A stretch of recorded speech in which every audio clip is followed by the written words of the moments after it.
Welcome back to the M3 podcast. This weekend we got Dre on from the MMG crew. We got old Cory and Houston back from the CP squad. What's going on? We need to clarify what the CP squad is. CP excavating money. CP excavating money. Don't look us up on Facebook. We've had quite the dilemma here recently. It's C.P. excavating. Yeah, that's going to be the reel that's tagged at the very top. Yeah, that one. So Dre clarifies it to everyone. Can you advertise that? That's just going to be the only ad now running.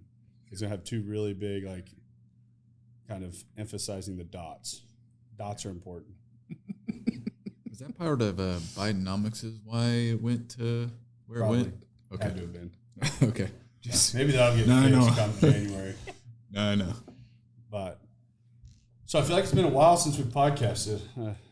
I had somebody today asking who was coming on. I was telling them, and they're like, is this the first time like having them on a podcast? I'm like, no, they're pretty regulars now, but I feel like it's been a little bit.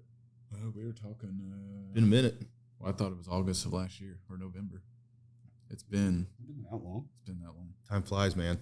Yeah. No way. It flies. I could be wrong. Well, you had that up. You had some of our crews. Yeah. I'm having Ricky look that up to see how accurate we are on that. Okay. But I think we've both had a lot of things happening business wise. I think we've all had pretty full plates on everything, and I always like the podcast that we're checking in. We're seeing what movements happened recently. I think a lot of times when we podcast, it's from a position of tell the whole story. Where did we start? Everything, and we're kind of past that. So if this is your first time joining and you want to go back and listen to the full story, September 4th. Was the last time we had this convo. Of 2023. Yeah. See? Not of 24. In a minute. Yeah. I just come. I told you. Right in between. I told you. Right in between. I can't believe you questioned my. What was the first podcast? What's that podcast number 2? I want to be able to reference that to people if this is their first time tuning in. That you get a lot of context from the first one. I will say I was pretty dog shit at podcasting at that time too. Just to You get better with practice. yeah. I wouldn't say that. Those are some of the most viral reels. There was. I thought we. What number was it? The M3 podcast /CPX. We weren't numbering them. Okay. We started numbering at 100. Go listen to the first CP one. Gold in it. But that podcast alone has had so many views, so much talk around it.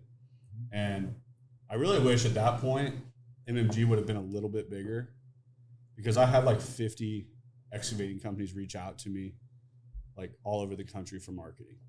I was like, nah, we're just in Kansas City. So it's been good. Yeah. It helped us get on the map. Podcast. I'm surprised the amount of people, and I just had one last week. Yeah, we just called about we've done some work for them. They're a customer of ours. Hey, one of our superintendents said you got some podcasts. Of course, I just shrug it off, trying to talk about work. He's like, can you send me the link? Yeah, I'll have Houston send you that. Yeah. Was that Cisco? Yeah. And then he called. Yeah, he called me out of the blue too. Like, hey, you're supposed to be sending me a link. I'll get it to you, bud. Don't even worry. Yeah. Cisco, you have another link coming your way. Yeah. Just hold tight. But no, I think the evolution of CP just since we've known you has evolved so much. And this week, I think we had probably, a 30-minute phone call. Yeah. What was that, last night? That was last night because I was walking out and Wow. I heard you on the phone. I'm sitting there, I'm like walking out, I'm like, why do I know that voice? And then I was like, it's probably who's on the podcast. Was it last night? That seemed like it was like 4 days ago. I think it was. So what's he on? It was last night. Okay. I'm going to check my phone log, but anyway. But talking for like 30 minutes, it's crazy how I feel like every time we jump on a call, it's like 30, 45 minutes like that, just gone. It's just discussing business, discussing life. And right now you guys are taking on a whole new software system for operations side of things. And I just think when you get into that, like 2024 has been our year of operations. That I was just at a meeting right before I got here, and January this year, there was like 11 of us, and we were just yelling across the office. Like, that was our communication. Yeah. It was pretty clear. Yeah. It was pretty clear at that point. But now we're almost 30 people, not even to the end of the year yet. And it's nowhere near the scale of what you're doing, but we've had to implement a lot of operation side, a lot of processes that we have 4 different softwares we run everything through now. What does every spot of the marketing look like, from the marketing team to the content to onboarding new employees? That it's just the game changes so fast. Yeah. And what we're working on day in and day out was not what I thought work would look like this year. But, I mean, you didn't see that 4 years ago. Nah. When we did our first podcast, that wasn't on your radar. I mean, I knew you would look for expansion, but yeah, you're doing exactly what we did in the last 4 years. Yep. And there's a lot of growing pains, a lot of adjustment. It's quick. You don't realize the things that are happening day to day, and then you blink, and here you are. Yeah, you missed Yeah. it. Yeah. Yesterday was 4 days ago. Yeah. Well, and if you plan it out, you miss the opportunities anyways. It feels like a lot of times. There's a lot, Yeah, you do. if you were sitting there trying to plan for every little bit of growth, you'd be so busy planning, you never actually do what you needed to do to grow. We got a lot of hesitation during those moments. Well, I'm not ready for it. Mm-hmm. You just have to take the risk. But I think it's crazy. The guy I was actually meeting with before this, I told him at the end of this, I'm like, we should have had cameras rolling. This would have been a great podcast to put out there, because he was talking. He goes, most people just aren't willing to belly up to get to the betting table. He goes, most time, he goes, I'm a gambling man, and I tell people I'm a gambling man, but it's not at a casino. Like, 100%. I hate casinos, but it's like I'm the first person when it comes to like Dre. Like when the new office came up, I go there and I make the decision within like 20 minutes. I'm like, we're taking this on. Dre's like, we should get the other office figured out. We should do all this stuff. I'm like, nah. I go, I can see the end of the runway. That means the rest of the company's starting to see it. Yeah. The way that whole thing worked out, like when I say Dane's like the luckiest person alive, like the building got acquired and then ended up, we were the last operating lease in the building. So they essentially had to buy us out. And it literally, the pieces fell all into place. Like, and then Dane's like, told you it'd work out. I'm like, dude, we were about to be stuck with like 6 extra months rent in an empty building that we have like 2 chairs at. And Dane's like, well, it worked out. I'm just like, dude, I'm not that way. I'm like, hey, we can get this offload. And I'm like, once that paper's signed, like, then let's roll. Right. Is it at the end of the day, it is money, moving money around. I'm not gonna wait. I'm not. Kind of like Cory, right? That's what I'm hearing. Yeah. That's what I'm hearing. Well, obviously he didn't think about drive-by shootings. No. You didn't. That was new on the agenda. Yeah. Breaking in the new office. I leave it alone for one day. I'm out of the office for one day. Places getting shot up. Yeah. I mean, take away the They protector, made the everyone wrong thinks person that anyone can come in there. Well, I mean, I wouldn't shoot at you with that shirt either. So, No, you know. they know I didn't mean business.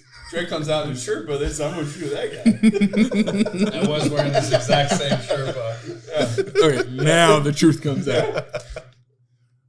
I think somebody's going to pick their opponent. I mean, I didn't have a gun. He had a gun. Already one step down. I said I got a whole shirt of them. Let's party. That's funny. So, since last time we podcasted until now, what are some new things that are happening at CP? Oh, shoot. We got a lot. We hired a new PM estimator that I'm training up. Tractics. Yeah. I mean, we just keep.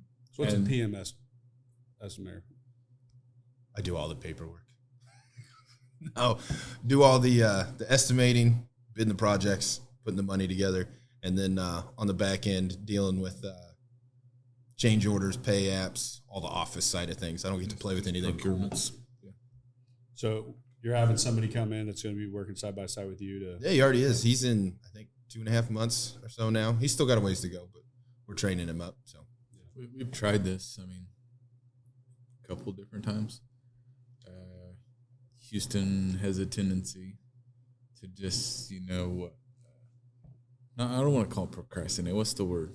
Yeah, procrastinate. Procrastinate. That's So the word. We had a couple different guys we brought on, and just because I knew he needed help. I mean, he is my right hand person in the office who I go to all the time. He just writes my emails because he knows how to filter them, and I don't.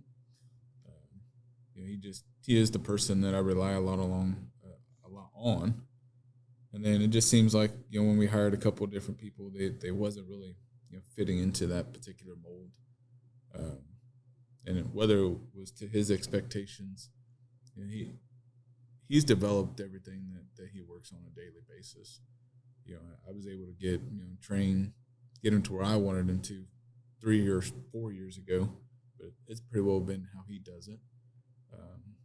So he wasn't really willing to let go of those reins. And that's the what's the word I just? Procrastinate. Procrastinating was the word I used earlier, but that was the wrong. Maybe hesitant. Finding that trust, and it's no different than it was with me, to him 7 years ago. Believe it or not, he's been with me 7 years. Yeah. I didn't want to release those reins. And you got to trust this person that's going to make those right decisions, make sure they're not making the mistakes. And, so we tried, finally got down to him this time, like, Houston, I'm going to bring someone on because you need help. You're taking on too much responsibility. And so we... Well, he stole the last one from me, too, anyways. Hey, we're bringing this guy on. 2 months later, he's a service manager, and I'm back on my own. I can do that. So shout out to Shane. No, so, I mean, it's a... And the guy that we hired, he called at the right time. Yeah. He was a local gentleman, so he was looking for a change. And really, we just felt like it was going to be a good fit. We talked about it. So and it's working out well. And in all honesty, he had no background, which sounds weird from a business side, but he didn't know how to do it wrong, which we ran into before. Yeah. So there was no bad habits or bad tendencies or anything. So he's coming along. It's a steep learning curve, and there's a lot to it, but it's working out. I think you guys touched on two different points there that I want to back up to, but the first one is you talk about the trust of having people to do the job. I think that was the thing that held MMG back the longest, actually, was until I trusted the people around me that they were fit to do the job. And the other thing, it's trust, and it's also coming to that spot that it's okay to let other people fail and to let them fall and learn. And I think parents do the same thing with kids, where they shelter them so much and they block all obstacles from them, where they don't get to learn on their own. Mm-hmm. And sometimes I created a leadership team, and I handed a bunch off, and I knew that they were going to fall. I knew it. I was like, I'm going to take a dip in the company for a while, but it's once they get their feet back under them, we're going to be rolling 10 times faster, and we're going to be suited to take on a lot bigger work. Mm-hmm. But I had to let them learn what I learned and learn the hard way. But it was opening up that door and then saying it was okay to fall as a company almost a little bit, that we built ourselves strong enough to be able to, but it's letting those people go through those learning lessons to where it's not, and it's never like a I told you so moment. Yeah. It's okay, now we're here. How are you going to fix it? And letting them come up with the ideas and the answers and the solutions themselves makes them more confident rolling forward in the decisions that they make. And that's something I really feel like this year we kind of got our feet under us, and we took our dip in the front of the year, and we've caught this stride second half of the year that everyone's really out of those mistakes. They've overcome those obstacles. They've made those failure points kind of that I knew that they were going to. But now it's I trust them 10 times more because they came through it and came to the solution themselves. Mm-hmm. I helped direct them a little bit, but it's the most comfortable I have felt staffing-wise, like people around me, but it's that trust side is, I mean, I've always been very much a control freak. I know it. And it's like I'm very OCD on the home forefront, the way I keep my house, the way I've kept everything. It's like I want my hand on everything, and I want it done my way. that doesn't make sense at scale. Does that sound like someone we know? Or it might be him. You might be describing him. I'm not sure, but I think it's a very there's some yeah. I think it's a very common trait of a lot of business owners, but I think that also can be the main trait that holds business owners back the most. That they always get stuck. I see so many business owners that are stuck at this 10 to 15 person company that they can never scale outside of it. I caught myself in that same position, and I was seeking outside mentorship, and it was, you have to start letting other people take the reins and do what they need to do, because there's no way that Cory can sit there and hold your hand all day, every day. Oh, yeah. And make every decision for you. You talk about that. We see that a lot on the fire side of things, because in a lot of the classes they talk 3 to 7 guys. That's what you can effectively manage direct, right? Any more than that, it starts getting too complicated. And I feel like you're right, that 15 mark, there's a lot of businesses you see that get to that. They can still kind of handle it, but it's not perfect. Yep. And then they're stuck. They can't do anything until they make those choices. Yeah. And I feel like the 15 is like the stretch. I feel like the 10 sides where you feel like you're in control. The 15, you're trying to scale. You start stretching, communication starts breaking. You get turned, and then you turn right back down. And it's like, I sat in that hamster wheel. I see a lot of companies that'll stay in that hamster wheel the whole lifetime of their company.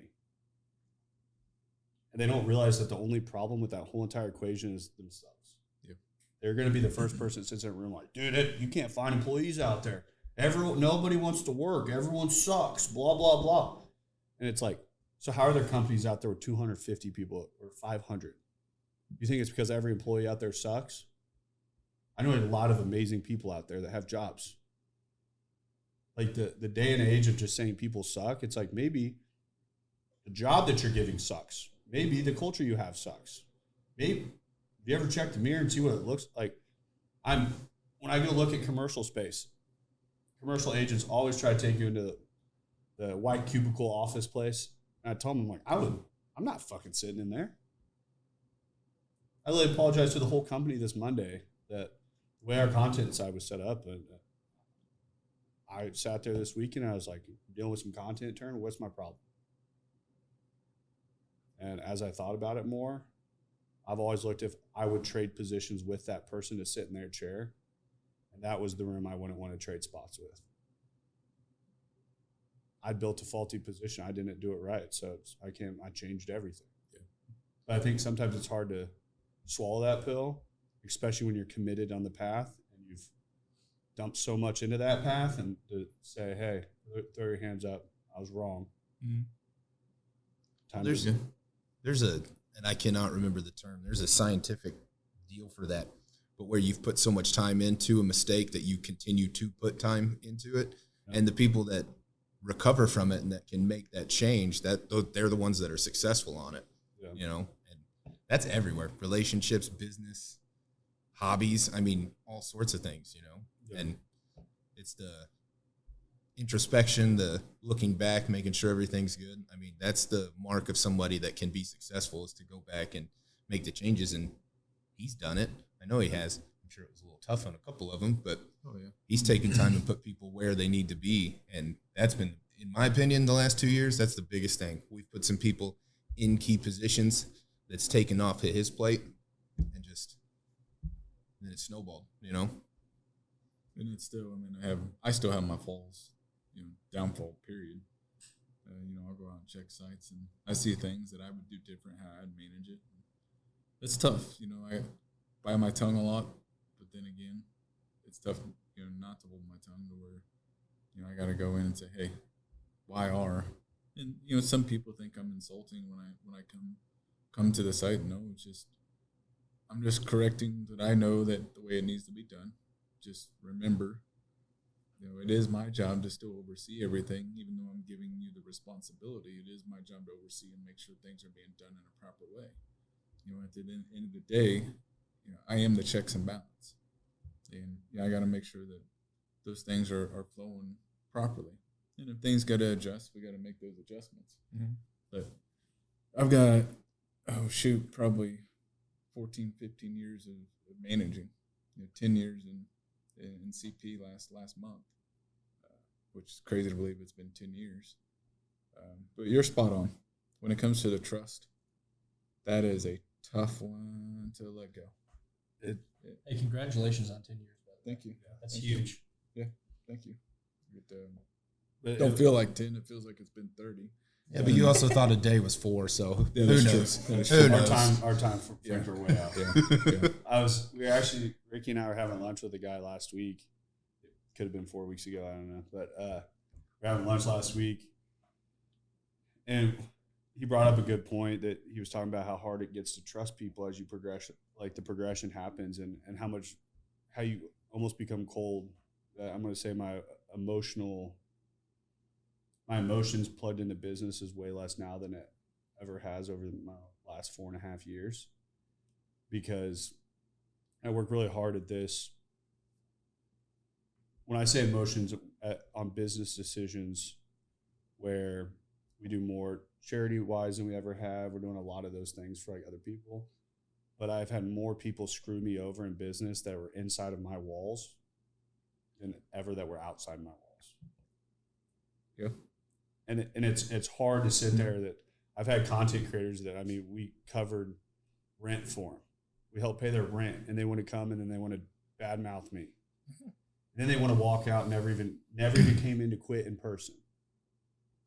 Like, and these people know who they are. Yeah. I hope they're listening. Yeah. And they go after our accounts. Yeah. No. The thing is, like, people that you go and you help out that then try to screw you in. I've given out 5 loans since I've started MMG internally. I have not had $1 paid back of any of them. I think we were just having this conversation Was it today. today? Yeah. I think it was With today. Tractics. Yeah. All these Exact people same have thing. walked out, quit, and then had the audacity to go badmouth us. Mm-hmm. He bought a set of golf clubs one time. I call them my 1,500 golf clubs. They were worth $20 at a garage sale, but I did. I loaned $1,500 out, and that's why they're called 1,500. I said I need some collateral because I've been screwed a handful of times, probably 10 times. I don't know, And I just said 30-06. He gave me a bow that wasn't a $20 bow, but I felt good about it. I had $1,500 set of golf clubs, and guy swore up and down he's gonna pay me, and never did. And kept calling. He even had the audacity to call me and say, "Hey, can I have my stuff back when I get my $1,500 that I loaned you back?" And it's created issues amongst me and Bess. We're bitter. We still have people that we feel that truly could use the help, but because of the past experience and just constantly being taken advantage of, we've had to completely shut that off. And it's not a good feeling. I mean, because we want to be able to help people, but in the same token, we have felt that about those same people prior to, and they just continue to be dishonest and not hold their end of the deal up. And we've just cut that off completely. I think it's within our walls. Yeah. Within our walls, we've cut that off. It's a hard thing because it's like, I'd say 90, 95% of people that listen to this, like, see it from the other end, but like, I don't get it. Or it's like, why is it like that? And it's like, we sitting on this side, it's like, you get screwed, and it's like, next person, you're like, man, maybe that was like a one-time deal. Like, maybe they were a bad egg. And then it keeps happening, and then like one person that may truly need it, and then like you tell them no, they're just like, I just don't understand like why this company's like that. It's like, dude, it's like the track record, we're batting 0. Yeah, we're batting 0, and it's like we're not connecting on any of it.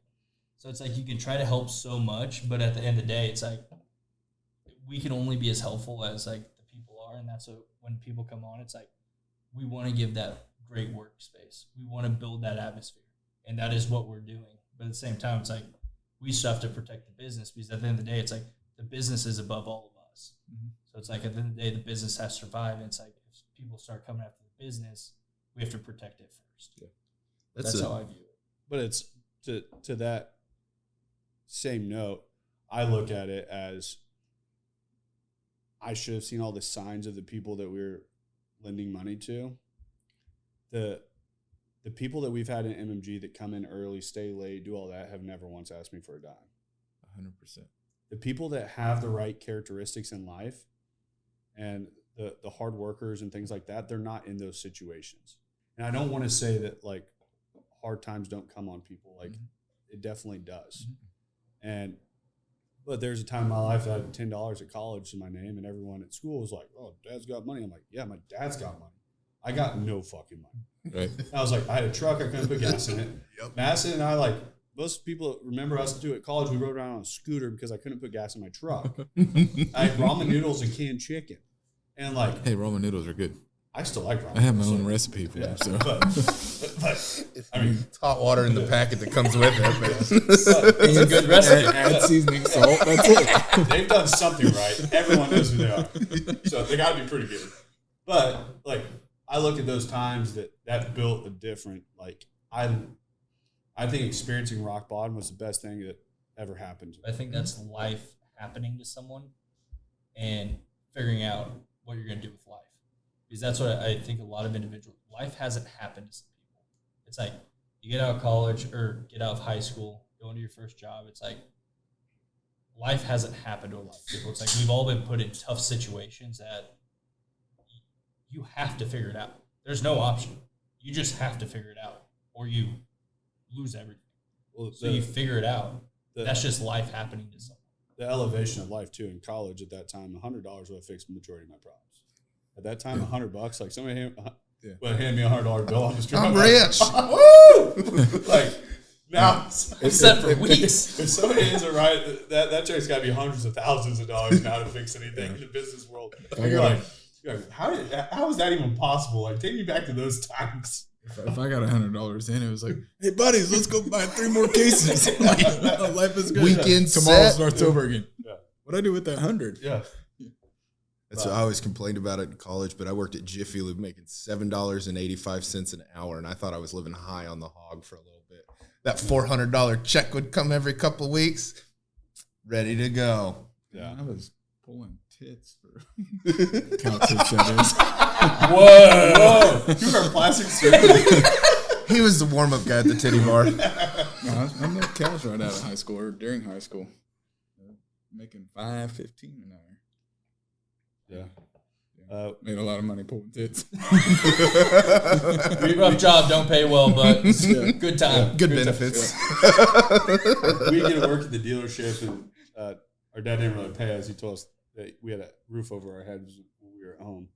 He said he'd put gas in our trucks. There's actually laws for that now. Yeah, now he'd definitely go down. And of course, I'm not surprised. Is there really a law? Child labor laws, yeah. Oh, those I think laws. those- Those laws. I think he just ignored it as long as nobody knew. I hope my boys don't listen to this. Man, You know what, Dad? I think I'm getting paid. It sounded like he was pretty excited to go do chores when you were on the phone. oh, yeah, well, I mean, they both enjoy it, but the one, yeah, he's got to be by my side at all times. Which, Yeah, he seemed like he was pretty pissed that he didn't get to go feed the cows. no, it's on the way down. I got it done. Well, what was it you were telling me? They were dropping the cows off, and they dropped the first set. They went and got the second set right, or another truck and trailer came in. Well, we had a set come in on Sunday, so we got used to those. And then we were cutting beans, and he was in the combine with me. Well, then the next set was coming 4 days later. We seen the stock trailer pull in with an additional set. He just started losing his shit and started crying and screaming. I couldn't. He was just hysterical about it. Like, what is your problem? They're taking my cows. And I didn't even know what was really going on. I'm looking up over the way. I'm like, son, they're bringing you more cows. It'll be okay. I got more. What a emotional ride he had. A roller coaster. I had to have a buddy of mine come up and grab him out of the combine and take him over there to make sure that his cows wasn't being taken. I'm like, you ain't seen them for 4 days and you're already having this type of breakdown? Just wait until you find they went to the slaughterhouse. We are not telling you that. So, They went to another farm. It's okay. so for people that don't know, you're in CP Excavating and you also do farming? Yeah. And on the side. Just on the side. Yeah, and something to take my mind off of Yeah. everything else. When he's in big equipment during the day, he can go home and be big equipment at home too. Houston goes, we got cows now? Yep. And I wasn't surprised, and in the slightest. I'm not surprised at But then all. there's also something else you do, right? Mining. No, the fire. Yep. We're That's where we firefighters. met. Was the fire department. Okay, so that's what. So you have 3 full So time. I was when I talked to him on the phone yesterday, it was the So one what was yesterday? we're gonna just say it was yesterday. Or it could I have will been 4 put days ago. money But, on it was yesterday. but he just got home from CP, had fed the cows. We're on the phone, and then our call ended because he got a fire call. That was last night. The That CO that call. was last night. Yeah. Okay, you were right. Good job. Yeah. Good job. So he goes, So they keep me this is around. 35 minutes in. I called Madison, text me like 10 minutes into our call. She's like, you heading home soon? I was like, I got one call, then I'll head home, which I probably could have taken in the truck. I'm just sitting at the bar at the office, and then all of a sudden his pager thing goes off. He's like, I'm gonna have to let you go. I got a fire call coming in. I was like, all right, keep doing all your jobs you got. I think one morning I come out to film, and you show up like 10 minutes late. No surprise. And That's like 20 minutes early in Cory time. yeah, That's pretty good. I would That's agree. pretty good. yeah. He was So- early tonight. I will say that. I was late as all get out to my own gig. But Houston's bed for once. I did. I was Allegedly. Speedometer saw the 80. I was actually late to Allegedly. everything today. Like every single thing just ran over a good 30, 45 minutes. So I just compounded them as the day went. But You just lose 45 minutes of sleep and you're good to go. no, one day Cory comes out to do content, and I think I get there at like 6 o'clock. I'm already out like doing some drone stuff, and Cory comes rolling in, and I think it was a bunch of cows got out on 36 or something at like 2:30 in the morning. Oh, probably. I remember hearing It that. happens. And he's like, yeah, we were out 8 cows off 36 last night, blah, blah, blah. And I'm like, and I was like, when did you sleep? He's like, oh, I had like an hour and a half sleep. I'm fine. I was like, I can run on low sleep. Hour and a half, I'm going to be struggling. That's a nap. That's a nap. It's a short nap. All you need is a little bit of power nap. You're Yeah. good. Keep on going. Yeah. But Your combines, are they the new ones that drive themselves? Nah. No. I didn't know if you can fall asleep in that. As long- I mean, some of them you can. Not the one I was using. so when did you get into the farming side? Oh, I just started my own little endeavor this year. So we had some opportunity come up. Just along with 2024, it's been a major growing year. You know, crazy as it seems, I know a lot of people are struggling, you know, with the way the economy's been. Here we go with politics, right? Thanks, Obama. Yeah. And even us, I mean, 22, 23 was some tough years. And then, but, you know, we just stayed at it. Opportunity kept, you know, coming, and we just never really, we didn't give up. You know, we just really put out our name and continued pushing. Set some boundaries. That was one of the biggest things That I was a think we did. big part of it. We set certain boundaries, and we're just not going to cater to whoever. And you know, once we done that, and we got the right people in place, Mm-hmm. it really just opened up the doors. People have helped, and like he said, it felt like in the early years we bent over backwards for any of our customers, which you want to give good customer service, but it comes to a point, right? And we started being a lot more firm in scheduling and expectations, and even up front with the contracts. We actually just got a compliment the other day for a new contract that the CEO of the company we're going to work for is a lawyer by trade, and he was impressed at the depth that we went through to redline and cross things out and add verbiage and whatnot. So, like I said, that's a perfect wording for it. Is we've set a lot of boundaries with it, and that helped a lot. It's crazy when you progress in business, and I think sometimes people live with the same clientele forever. And in our space, I've made it very clear that we're never going to jump ship on the small business owner. We're always there for the small business owner, but we're much more disciplined on the small business owners that we work with, because it used to be we'd have people come to us and they'd spend $3,000 to $5,000, and you would have thought we had their firstborn child. and it was a expectation that, and I don't know if we just weren't clear enough with it or what took place, but it was just a want, need 24/7 call. Like any time that they would call somebody and get a no, they would just call me instead. I was like, no, if they said that that wasn't like, we had people that would call and like, I need 2 content people out here tomorrow morning at 9. I was like, you're not going to call us at 5 o'clock and demand people be there tomorrow morning. Like, right now we have 15 plus content shoots scheduled each week. Like, and we have scheduling, like we've been working on the process of that. And like we were discussing that on the phone. And quite frankly, any of the deals that I'm still involved with are the most fucked up deals we have. Like, because I'm like, you see how slow Cory took it? He's like, I talked to you. I really don't know how to take that because he's the one that set this deal up. I told you. I told Cory, we were talking on like, actually when we were on the phone, I was like, dude, we need to get content on the books. I'm like, quite frankly, we just need to get it plugged into the system because me being involved with it jacks the whole thing up. And likewise, you try to call me and, hey, what site can we go to? I don't know. But it's funny. I'll call him to try to get content, and then I'll tell Lauren or the girls, I'm like, you should set up an account manager with Houston. Yeah, probably. That'd probably be the best That's probably the best thing, like realistically, because it's usually like, hey, Dane, can you get hold of Cory? Yeah, I'll text him. So the girls... Hey, Cory texted you back?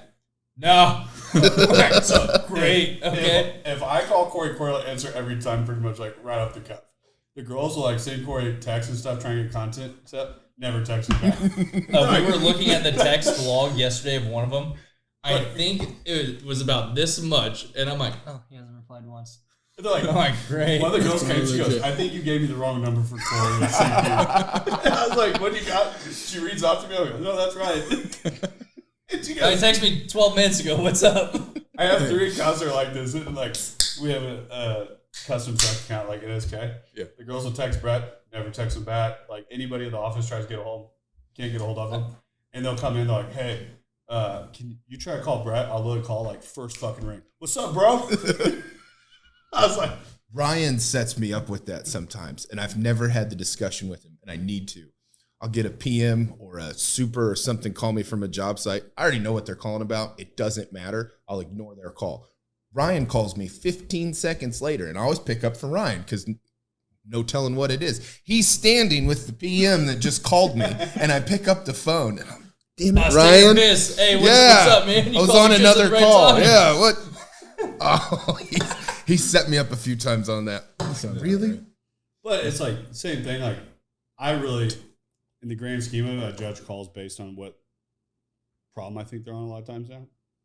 Like a lot of calls to the office, if I'm in a meeting, and not in a bad way or anything, but like if one of the account managers calls me or something, it's probably something that could wait till afterwards. But like if Dre's calling me in the middle of a meeting, I'm gonna be like, hey, give me a second real fast, let me see like if everything's okay. Like Dre's not just gonna randomly call me in a meeting just for fuck's sake. How's it going? How's your day? Is it going well? Is it going good? Are you still in there? You've been in there for a while. But you were talking about the small business thing and being a small fish and not and expecting so much. I had to have a conversation with Bess a few years ago, and it was real funny. She was very upset at an equipment supplier of ours, and for what we had, their equipment was a lot at the time. But for what this company sold, we were a rounding error in their yearly budget. And she was upset because they wouldn't do something for us. And I had to explain to her, I was like, we are a very small fish to them. Like, we are nothing. And then now that we have a little bit more pieces from it, they'll work with us a little bit better. Now you're a medium-sized catfish. Yeah. But we're in the slot limit. It's okay. But the funny thing is now we take on accounts that will spend 12, 15, 20 grand a month. And it's like, they're like, you guys are the experts, get knocked out. Like, and if it's plugged into the process correctly, everything works, it's smooth, it's exactly what they're looking for. And it's like the expectation level is much clearer. And it's much more. The other thing too is the business owners that's spending that money. It's a lot easier than a lot of times. Like the early days, we thought like, we can just grab a lot more at this price point. Like we've really had people call and they're like, 1 month in, they're like, man, I really thought this was going to like give me like just groves of work here in like 2 weeks. I'm like, dude, it takes 7 days just to get ads like optimized side, like we have to come out and get content, everything like that. And they're like, well, like, I'm not going to be able to like make it. Like, probably, I'm like, hey, you know what, man? I'm going to take whatever your ads were. I'm going to take that out. Whatever you spent, we'll just refund the rest of it. And they're like, well, like, I want to do this. I'm like, dude, if you can't make it a month at $1,500, like, business is going to be hard. Mm-hmm. It's going to be real hard. And it's like, and I think a lot of times I try to tell people now, if I could go back and do it all again, I would probably figured out how to leverage money a little earlier. And that's something we're working on setting up now. Is rolling into 25. We've got enough bigger players behind us now that we're going to run as like a private equity firm also. That when we see companies that are scaling real fast and they need the equity side, they need money injections, things like that, we can help cater to that. And then we're also setting up where we now have the commercial real estate buyers behind us. We go in, people are scaling, they need more commercial real estate, we'll buy it, we'll be your landlord also. Where it's giving additional areas to business, because early business days, I was just trying to do it all off revenue of money, and it's really hard to drive the marketing side. Really, the injection of money that made MMG all possible was my home line of credit. We're sitting in it. We're sitting in it. Yeah, my home line of credit for $150,000 was the only thing that made MMG ever a reality. Mm-hmm. It's because I pulled it, and at that time I said I'm going to bet all of this on fucking Facebook ads. We're either going to run this thing to the bottom of the fucking ocean, or we're going to take it to the moon too. We're going to know really fast too. I was like, so you're the new BlackRock then? MMG Rock? Is that what it's going to be? But it's like, I look at it as just creating all these different avenues that we now broker all of our own apparel. We broker all of our own print. Like, I look at as business owners have all these different things that they have to manage all the time. And we sat on that side of the table, and we're liaison for all the marketing side. But then we sit across the table with 5 to 8 business owners every single day, and how many of them struggle just with the capital to move forward. Capital's hard, like, and I figure out every time, like, every big step we've had MMG wise is after every single time I've done a funding round. First funding round was me. Second funding round, I went to market. I found 2 investors. I literally just did another funding round, and it's like the increase of business, like, off of that, and just like that fast injection can literally move a company millions of dollars revenue, top line like that. It's also on those funding rounds, the individuals that are in our corner are very good, well-known individuals. That's like, when we go out, it's like, I will say, they're very strategic. They're very partners. Strategic in the way they built their business, which gives us a ramped up view of how to build ours. And at the same time, it also allows us to kind of deep dive into theirs, because they want to see everything we're doing and break it as fast as possible to rebuild, which, like, please do. I would way rather have somebody buy in for 2-3% in our company, give us a big check, and then let them come in and break the company of all the problems they see, to save us 5 to 10 years of doing the wrong thing. Mm-hmm. That we're taking, the investors that we've taken on are years in front of us, that the first thing I do every single time is, like, come in, break the company. I want to know everything you see wrong. You're not going to hurt my feelings. Like, at least not in public. But yeah, but it's like not on the podcast at least. I think it's like, I know people that have built things. I mean, Cory, like, I mean, you guys have built something so much bigger that all the problems and the things that you've taken on, most people want to go learn all that overnight, or they want to go learn it over the next 15 years. Dude, come in. I'm a sponge. I'll hear the problems. I'll listen to them. I would way rather you give me back a few years of my time, not to go run down the same pathway that I end up at that broken result that you found already. Mm-hmm. I'm trying to think of Cory when he had, it was a skid steer, right, that you got, your buddy loaned you? Yeah. Your first skid steer, the problems you had that first 2 months. Is I didn't know how I was going to pay the payment. 100%. Yeah. And now you're sitting there, okay, now I have a lot bigger equipment that costs a lot more money. And I don't know how I'm going to pay the payment. It all comes back around. Pretty much in the same situation, just a lot bigger. Yeah. Yeah. Situation never changed. The problems grew with it. Yeah. Well, he did say they were going to start an equity firm. So I'm like, it's the Trump era, 0% interest. I like it. Yep. Give our next call. But no, I think that's found something our first client. But I think that's a lot of times businesses they struggle with the financial movement side of it. And yeah. I've seen it, and it's the times that we struggle with it the most are in our biggest growth phases. Where it's crazy that in the early days, I was like terrified of it. Like we take on a bunch of accounts, like I was like, back off. Like every time we'd start getting busy, I'd pull the reins back. We're like, woof, and then we'd go, woof, and you're taking 2 steps forward, 2 steps back, 2 steps forward, 2 steps back.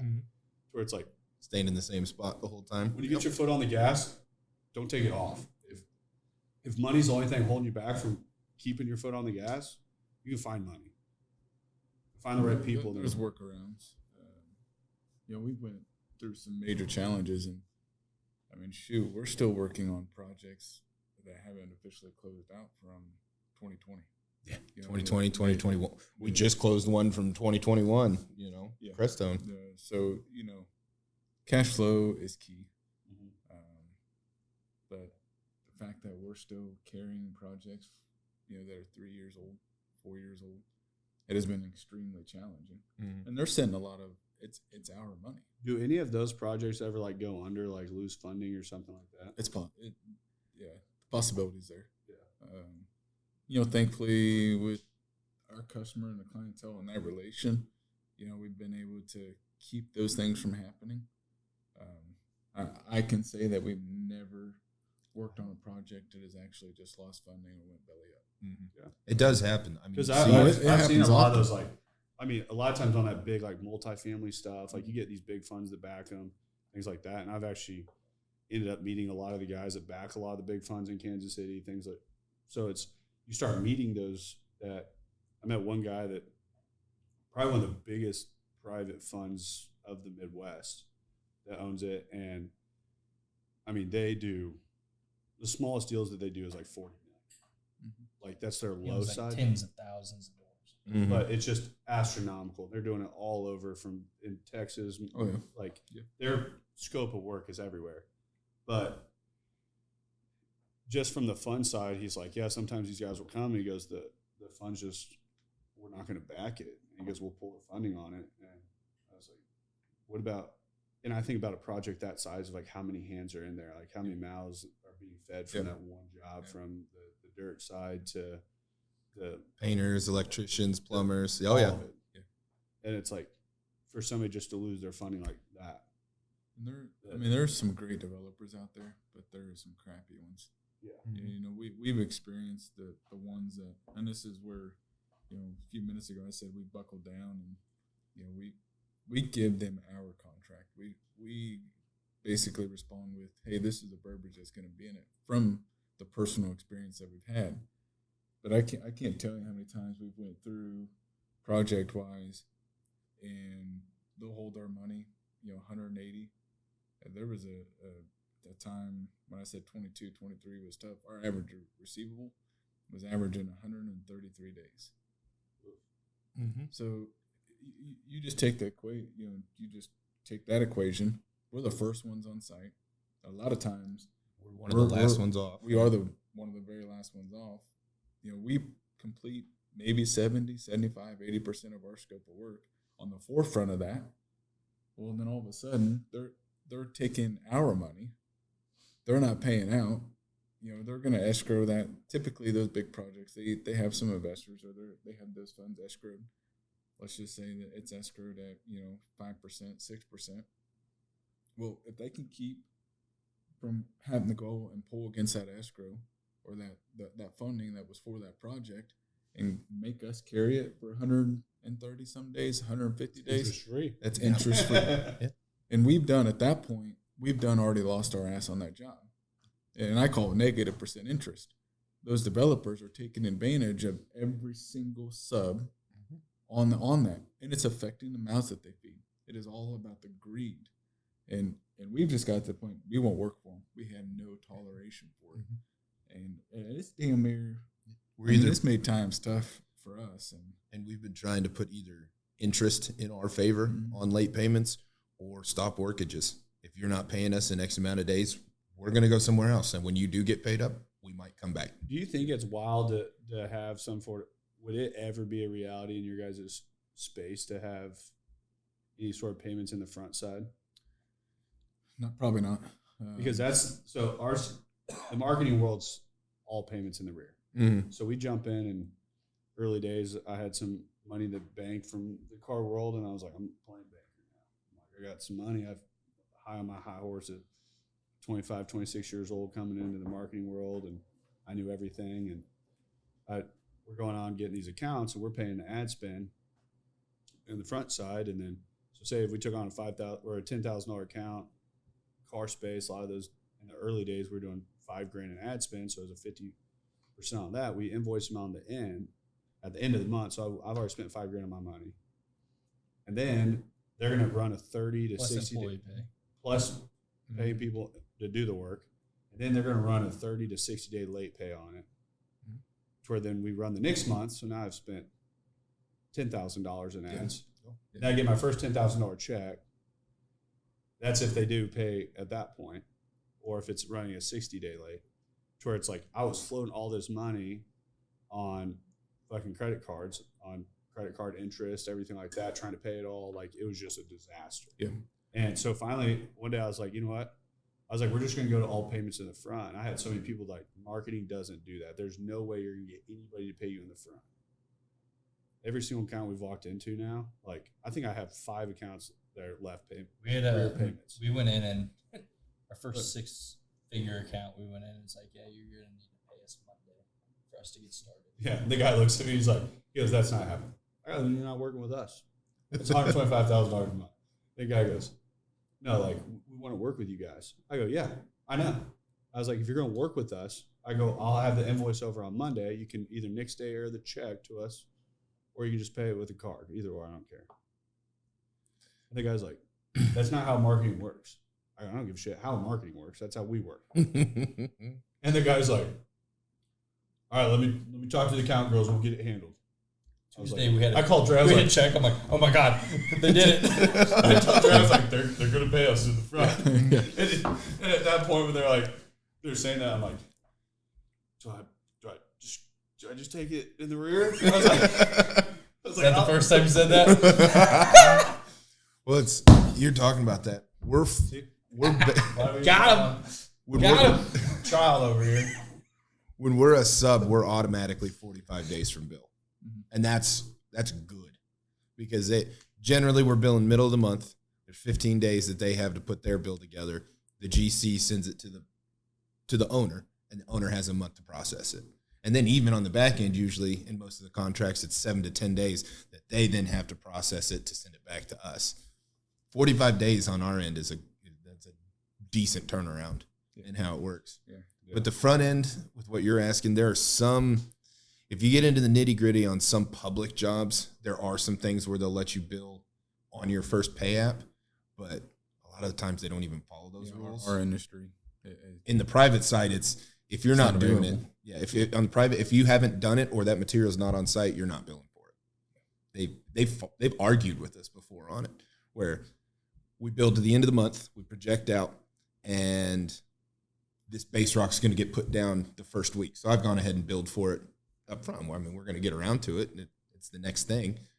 You guys haven't done that yet. You can't bill for that. Well, we're doing it the second of the month. Yep, that's next month. Whatever. Redo the pay app, send it in, and they can be sticklers about it. But yeah, there's some things I think you could get around where you could bill heavy up front. That too, though. Not much. Banks, their escrow and $50-60 million project. They have the financial advisors that are over that escrowed money. They come out and they do site evaluations. So if they're sitting here looking at a site, well, I see at this particular line item that you put down X amount of base rock or X amount of linear foot of pipe. It shows that you built for, but this work isn't complete. We can't finance that money. So then it just creates a lot of legal issues. Which the other thing too that I see from the other side of the equation, you guys do it the right way. I'm assuming there's a lot of people out there that don't. Mm-hmm. To where that's the thing. I bet you that's the same way in marketing world. 100%. We run into 200%. You get. I'd say we're probably worse. I'd say the marketing world is way worse. I don't know. I mean, probably depends what the bigger you get and the more we've grown, your pool becomes a lot smaller. Yes. You know, just because there's only so many people that are capable of doing, you know, that larger scale of work. So yeah, there's certain aspects that you're going to experience different types. But we find in our industry, when we feel like we're 100% honest, there may be somebody out there to say, well, nah, but we as honest as they come. But then you get the next guy who has said the exact same story that we just got done laying out. Well, that next guy, he said the same thing, but he didn't follow through. Yeah. So then here it is. We had to prove ourselves. And now that we've got I feel like a very good, positive reputation, you know, the CP guys, they're going to do what they say. Whether if they're going to lose their ass on something, whatever they say, they're going to do it. And we've got that reputation. Mm-hmm. But it is tough fighting in our industry because you get your fly-by-night contractors that make these, you know, world promises that they can do X. Well, now the reason why we have to go through 100 pages of documents prior to a contract is because the dishonesty of that previous contractor who makes everyone else look bad. And talking with other GCs on that, I don't know how you feel about it, but at least from the way I see it, is you see these contractors who get upside down on a job, or they've billed really heavy up front. They build 80% of the job, but they're only 50% of the way through. Their effort to that job starts falling off. Mm-hmm. Yeah. And that's why they want us to you've done 50%, you're billing 50%, because then they have a hard time getting them to the job, completing what they're doing. They're trying to find other people to come in and finish their scopes or whatnot. But you see that a lot where they get overextended on a job, or they bid it wrong, whatever it's happened, that we don't care. If they cancel our contract, it's probably better for us at this time. So I always try to look at every one of those scenarios from both lenses. And I can see it from the contractor side that it's, okay, these big funds are leveraging our money, that interest-free money, holding our pay, things like that. But then it's also, to the flip side, they can tell the same stories that they were screwed over this time for paying somebody up front. You see it on every single swap and shop you're on around. Well, it goes somebody right back talks to the thick skin of what we're talking about, just with like employees and business owners. It's like when you sit there, it's like you build that thick skin, you build those contracts to be iron tight. As you sit there, it's like you get screwed over, and it's like, well, that happened on this one.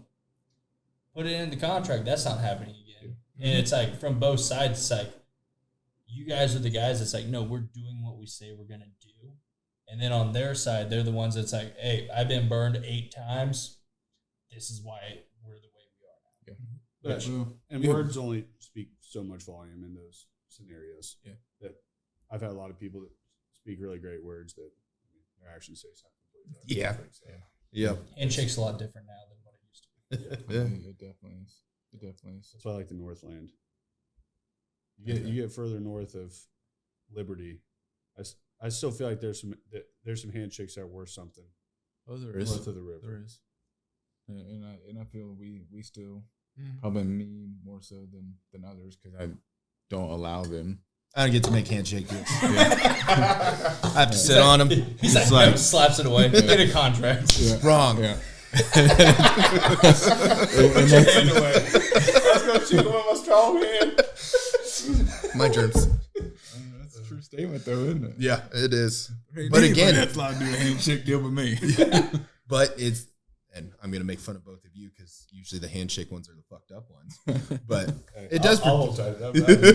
It protects us. And to Cory's credit, you guys were talking about it earlier.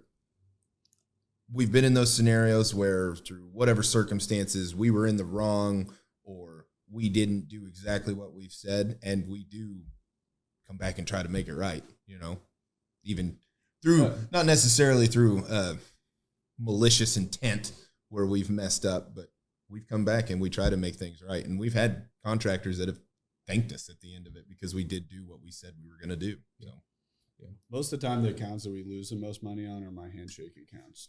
Because I don't think we really get like too nitty gritty on everything. And like, yeah, you going to do that? I'm like, yeah.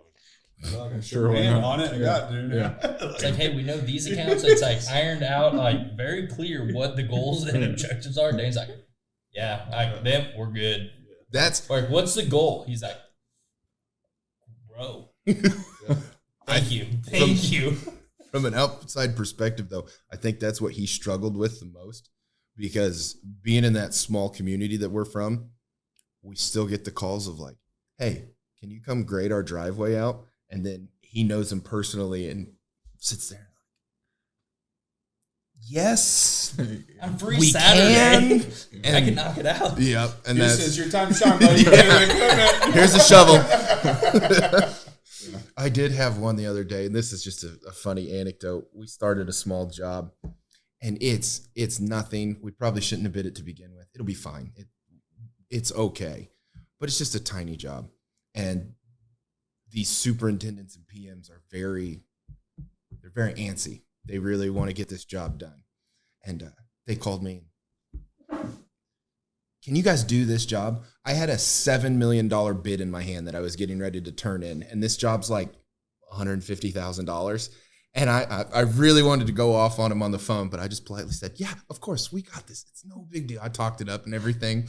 But I was telling him, like, we could write your job off, like, if we had to. I was nice about it, and everything's going fine on it. But I had a $7 million bid in my hand. A whole bunch of breadcrumbs make a loaf. Yeah. I will make all the money I can. I'm like, hey, you know what?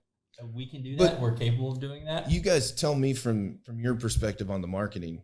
I'm assuming for those small breadcrumbs, it's easier for you guys, though, than it is for not us. necessarily. Because to my point earlier, the small breadcrumbs are the ones that call us every single day. That's fair. That end up allocating so much time that, like, I mean, we've had accounts that they'll call us and like, well, if we're going to keep working together, we're going to need another video every week.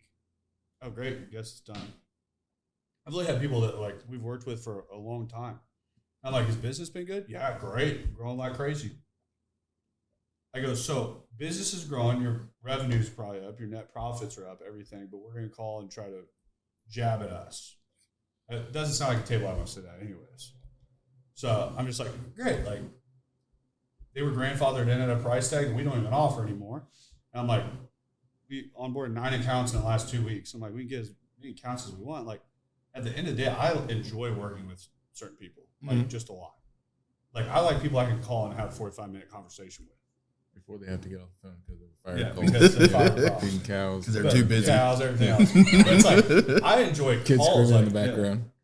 like, I enjoy working with those. Like, there's a bigger purpose and a bigger, like, just factor I have on that, just to be in that. It's a more than just a, I don't look at it as like clients. I look at it as like relationships and friends that I have now that have progressed forward so much to where we'll have these like people that I'm not going to say I was like friends with, but they were kind of like a client, and they call and then they want to demand stuff. And it's funny because they won't get the answer they want from a Dalton or Logan, and they'll call and like try to demand something from me. And I'm just like, I'll tell Dre fucking cancel him. Like, I'm not going to play a vendor position. Like, that's not what we're in a partnership position. When people understand what a partnership is, it's like coming home and screaming at your wife to do something. If you want to come home and scream at your wife to do something and you want to act like you're in a relationship, that's not how you both stand on the same field. You're level. Have a level-headed conversation. Same thing in car business. People would call and they start screaming, I just hang up. Yeah. And then they call back, they're like, what about? Hang up again. They call back, and they're like, are you hanging up on me? I was like, if you want to talk like an actual adult and a civil human being, I'll have a conversation. Yeah. I don't have time to sit here and have somebody yell at me. It's funny listening to you too, because I don't know if I've ever heard him hang up on somebody, but there's a lot of similarities there because he's big on the relationship side of things. And it's not he's never been, and I don't think we have as a company, what are you going to do for me? But it's a symbiotic relationship, a lot with our suppliers, with our equipment vendors, whoever it is, it's give and take on both sides, right? Well, I think we give a lot. Oh, we do. Especially when it comes to suppliers and especially for most of the contractors. Yeah. We'll get them, they'll call and they'll start barking, yelling, and just hold on. You're not even giving us an opportunity to either schedule out. You haven't even shared a schedule. And you're cussing at us. Why? We were supposed to. You're the first phone call on that we were on the job or that we're even hearing about, a schedule. Mm-hmm. And they make these demands. And finally, we just got to the point, we don't really care to work with you. And they set precedents of that job and how that's going to go by that one very simple phone call that they just started barking. Mm-hmm. And we just, okay, if that's how you want to play, we understand the tone that you gave, we'll play ball. And we have those internal conversations about, hey, these guys they're acting like this, or this is how they're presenting themselves. And okay, we've got to dot our T's and cross our I's, and like really look after document everything. Yeah. It's just the way. But it's crazy how many times I sit down and. Will you say that one more time? What did you say? Oh, Dre with his document. Say document everything. Yeah, Mr. HR guy down there. Document everything. I appreciate hearing that. HR. Did you hear that? That's the next thing we need at our company. We're gonna cut that out. No. I just want to make sure. Look, I heard Cory say it. Look, anytime we try to do I speak it anything all fun. the time. I tell Houston, Ryan, every foreman, just like, document, guys. Document. Do you not preach that? You could learn something from Cory, dude. Dude, we have fucking Mr. No Fun Zone over there. So, like, look, everything we try to do around the office. Like, yesterday, I was like, hey, Dre. Are you really going to bring what we did in the office up on a podcast? Yeah, so yesterday, we got, like, I told Dre, I was like, go take $100, get it all in ones. We'll cover the whole table, get, like, fucking 50 mouse traps. We'll put mouse traps and we'll get people, and we'll blindfold them, and then they can grab money off the table. Dre's like, hold on, Cory. What's your thought on that? Well, I was going to call my insurance guy. Hey, am I covered? You see? That's why I'm sitting there. I'm like, oh, no. I'm just sitting there. I'm like, dude, like, we need a waiver. We need a waiver to even play the game. Dave's like, you'll be fine. You'll be fine. Yeah. Dude, Mr. fucking No Fun Zone over there just rains on everyone's parade. But he ended up hit some gas station. Yesterday, all the banks were closed for Veterans Day. So he went and found me $100 at once. Then I threw in some 20s and some other shit.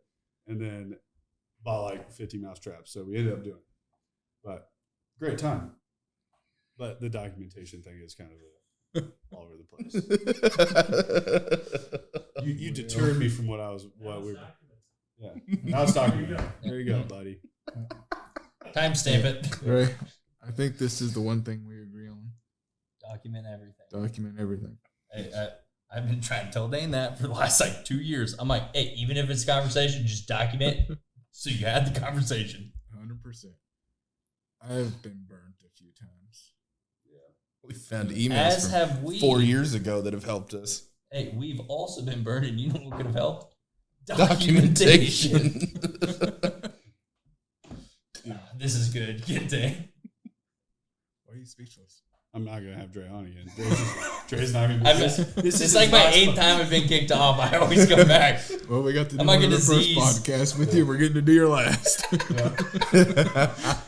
It's great seeing you, Cory. I'll watch you from that side next time. Fair enough. Yeah. I can switch gears. I got a question. Shoot. How'd you vote on the whole online gambling thing? I was for it. You was surprised he was a lot closer than I thought. It was a lot closer than I thought it was going to be. What about the casino in Ozarks? It failed. It failed. It failed, but I was like, I said yes. I was like, another casino? Go for it. But the other thing, too, we were having this conversation at the office that I don't think a lot of people realize how many homes are just completely wrecked because of gambling. Yep. There's a lot of people that have, like, serious problems. Yeah. That it's, like, almost kind of amazing, like, mind-blowing. Mm-hmm. I honestly couldn't tell you. I mean, because I don't live in that world. So the thing is, gambling. like, even people you wouldn't even expect. But I gamble every day. Well, like that's why I laughed earlier when It's you a said different type of So bet. I do 2 types of gambling. Business all day, every day.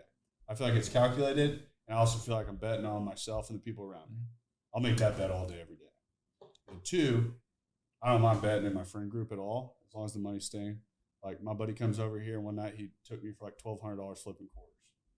And it was like, but next 2 I times. took his buddy for $600. I was like, he's like, you want to play again? I'm like, not a chance. Nope. So the next time we went out to dinner, 2 dinners, they were on him.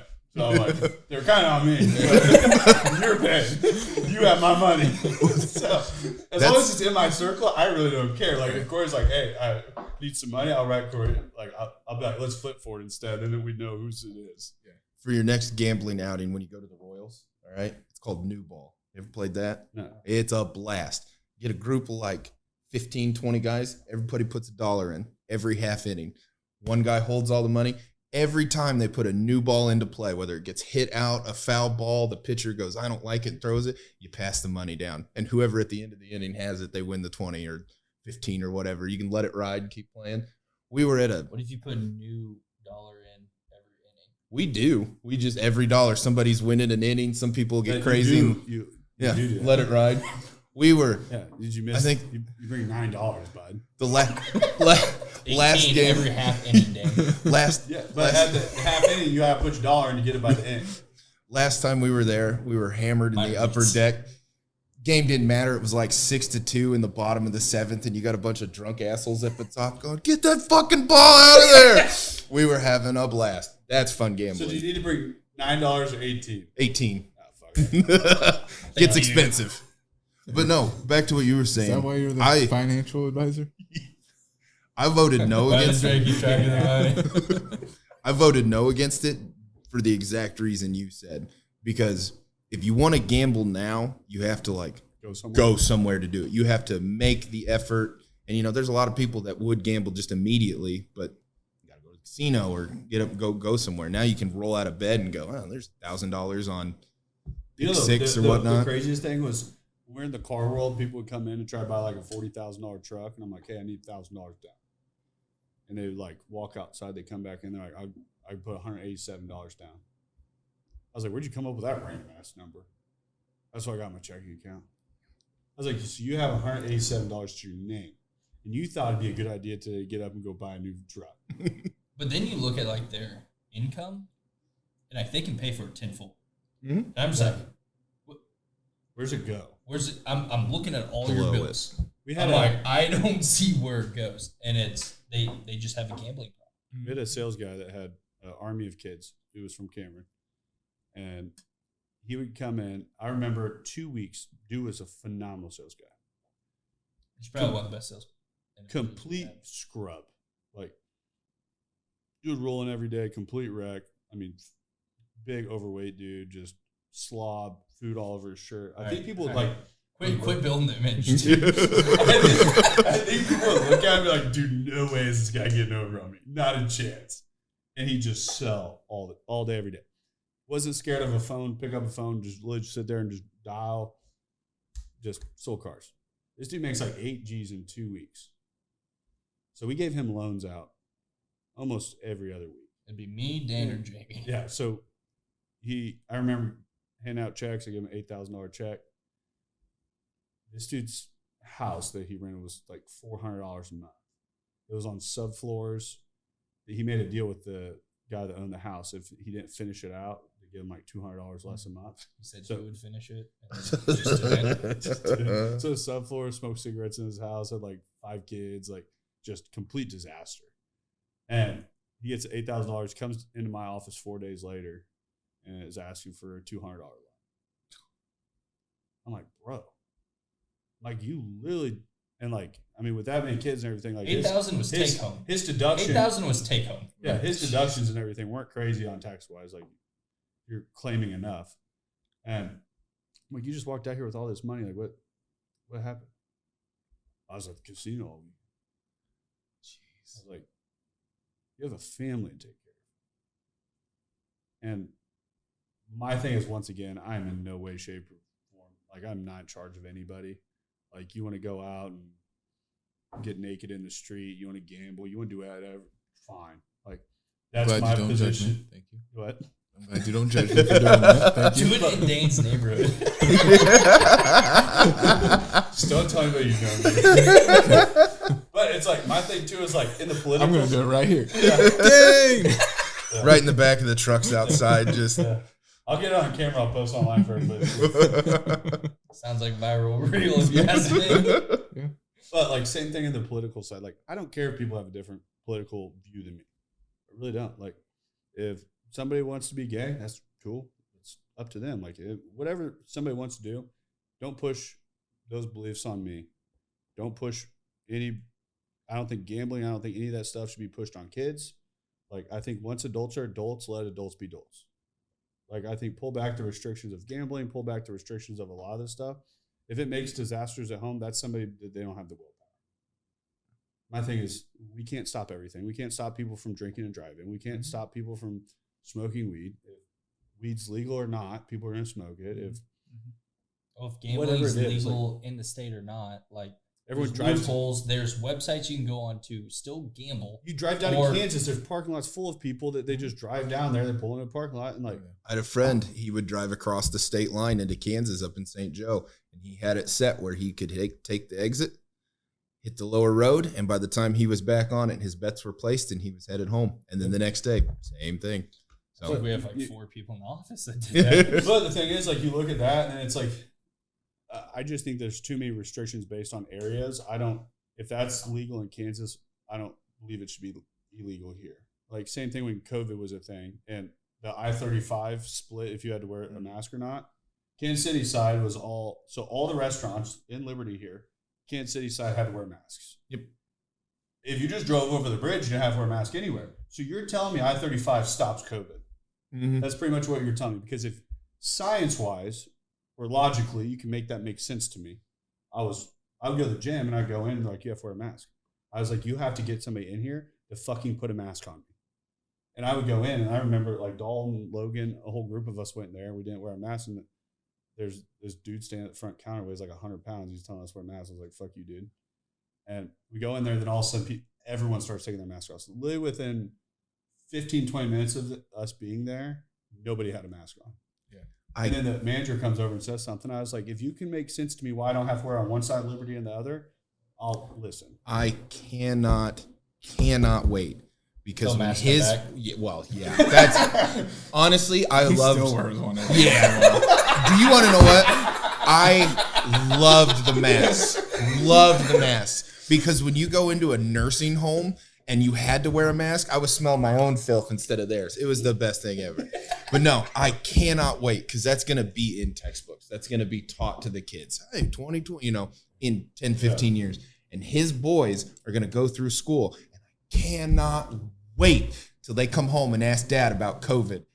Can't wait till you get to give them the actual, here's what really happened. I'm kind of wondering to see what that looks like one day in a textbook, because the thing is, like, I look at all of history. History is only how it was documented.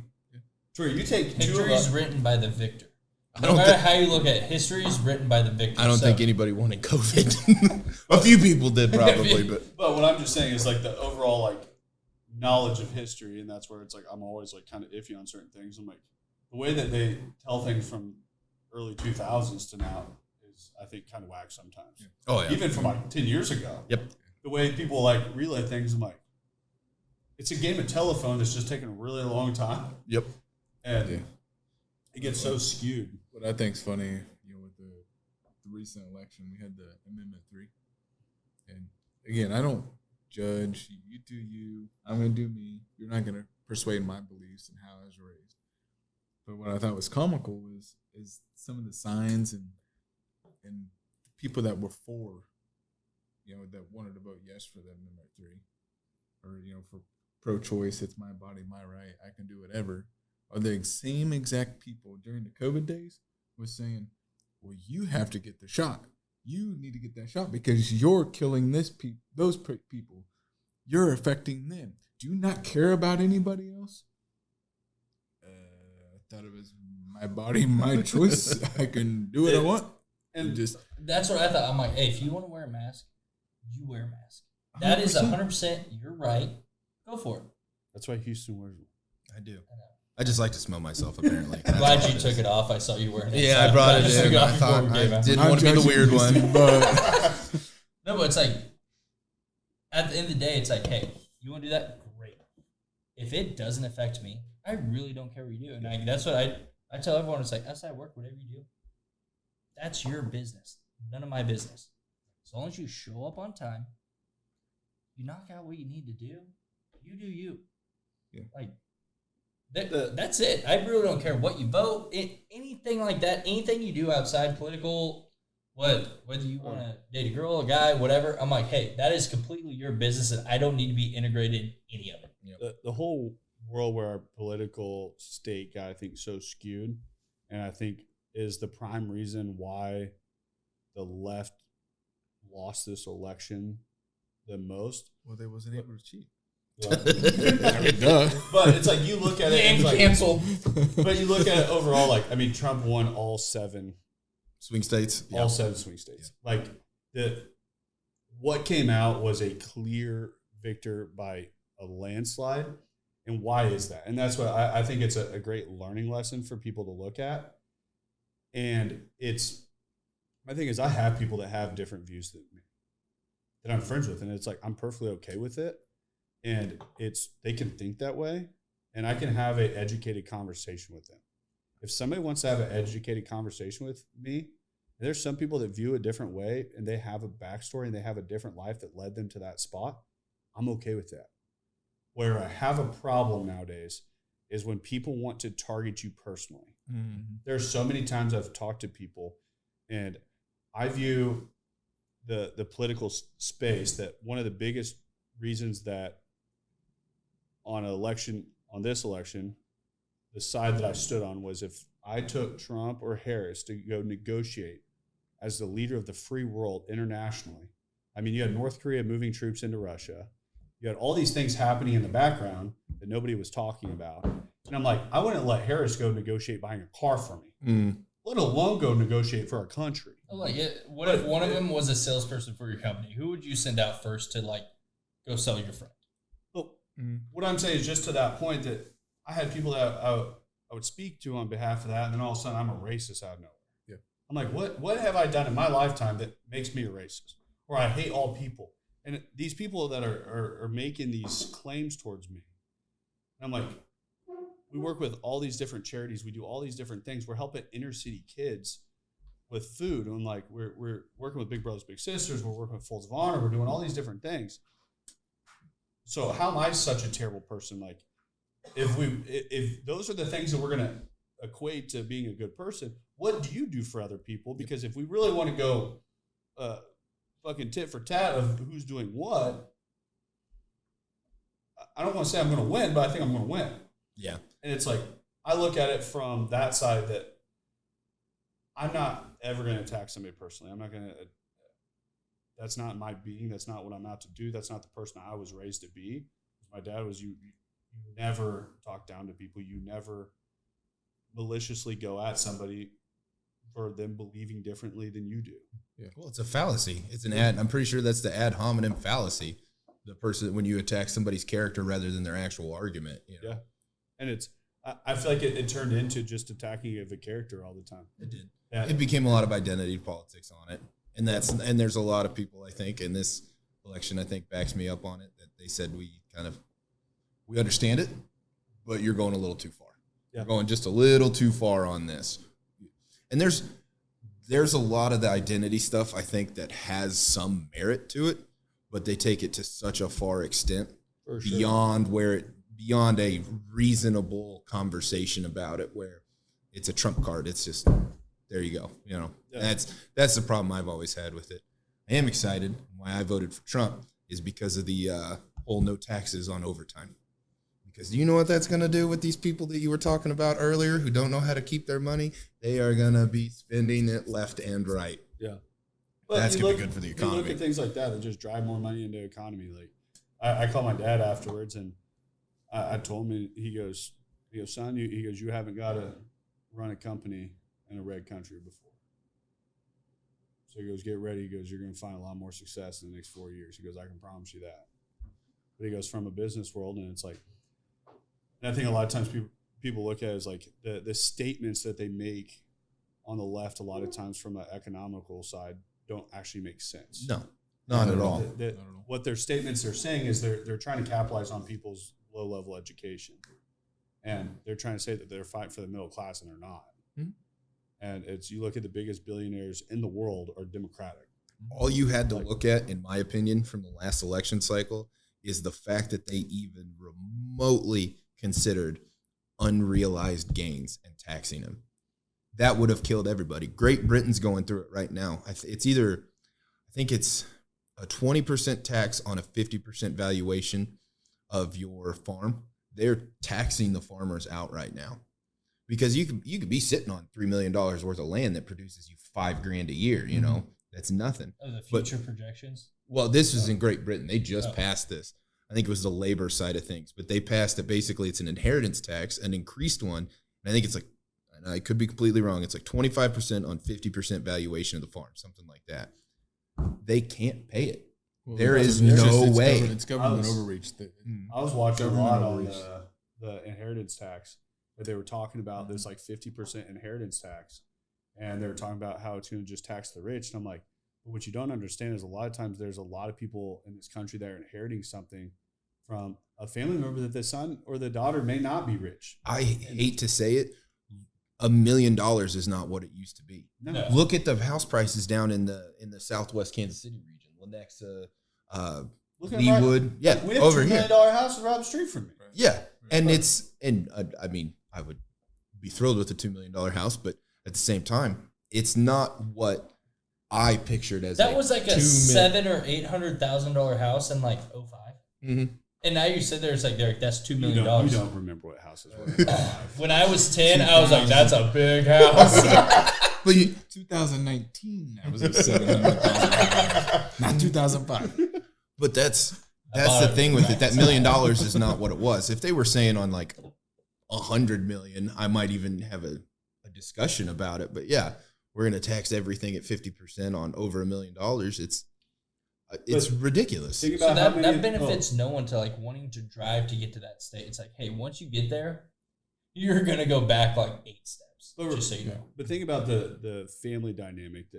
Think about a dad and a mom that buy a house and they bought in 2001 for $300,000-$400,000. In their lifetime, it appreciates up, and by the time they die, it's worth $1 million.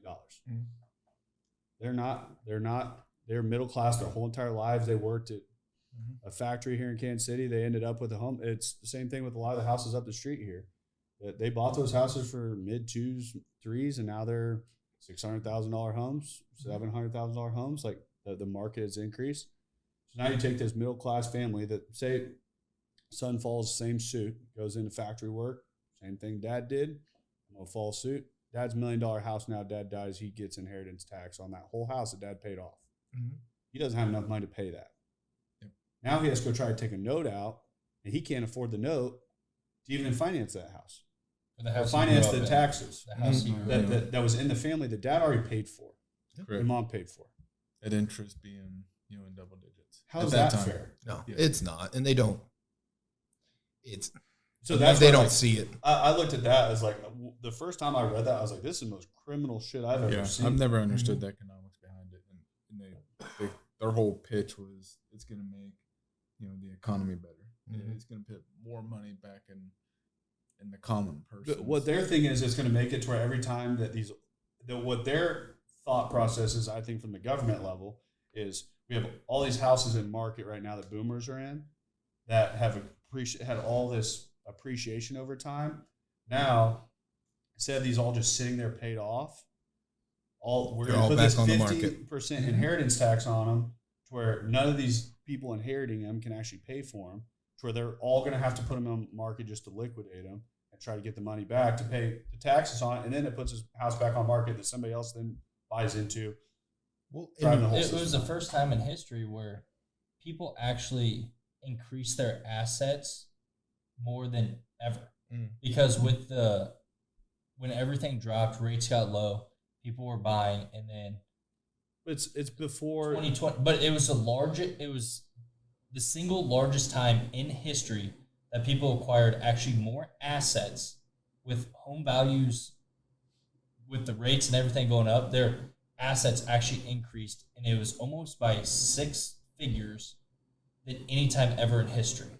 So the government's like, let's back that right back down. And it's the classic government, in my opinion, on it, is they're trying to force something that would have happened naturally anyways.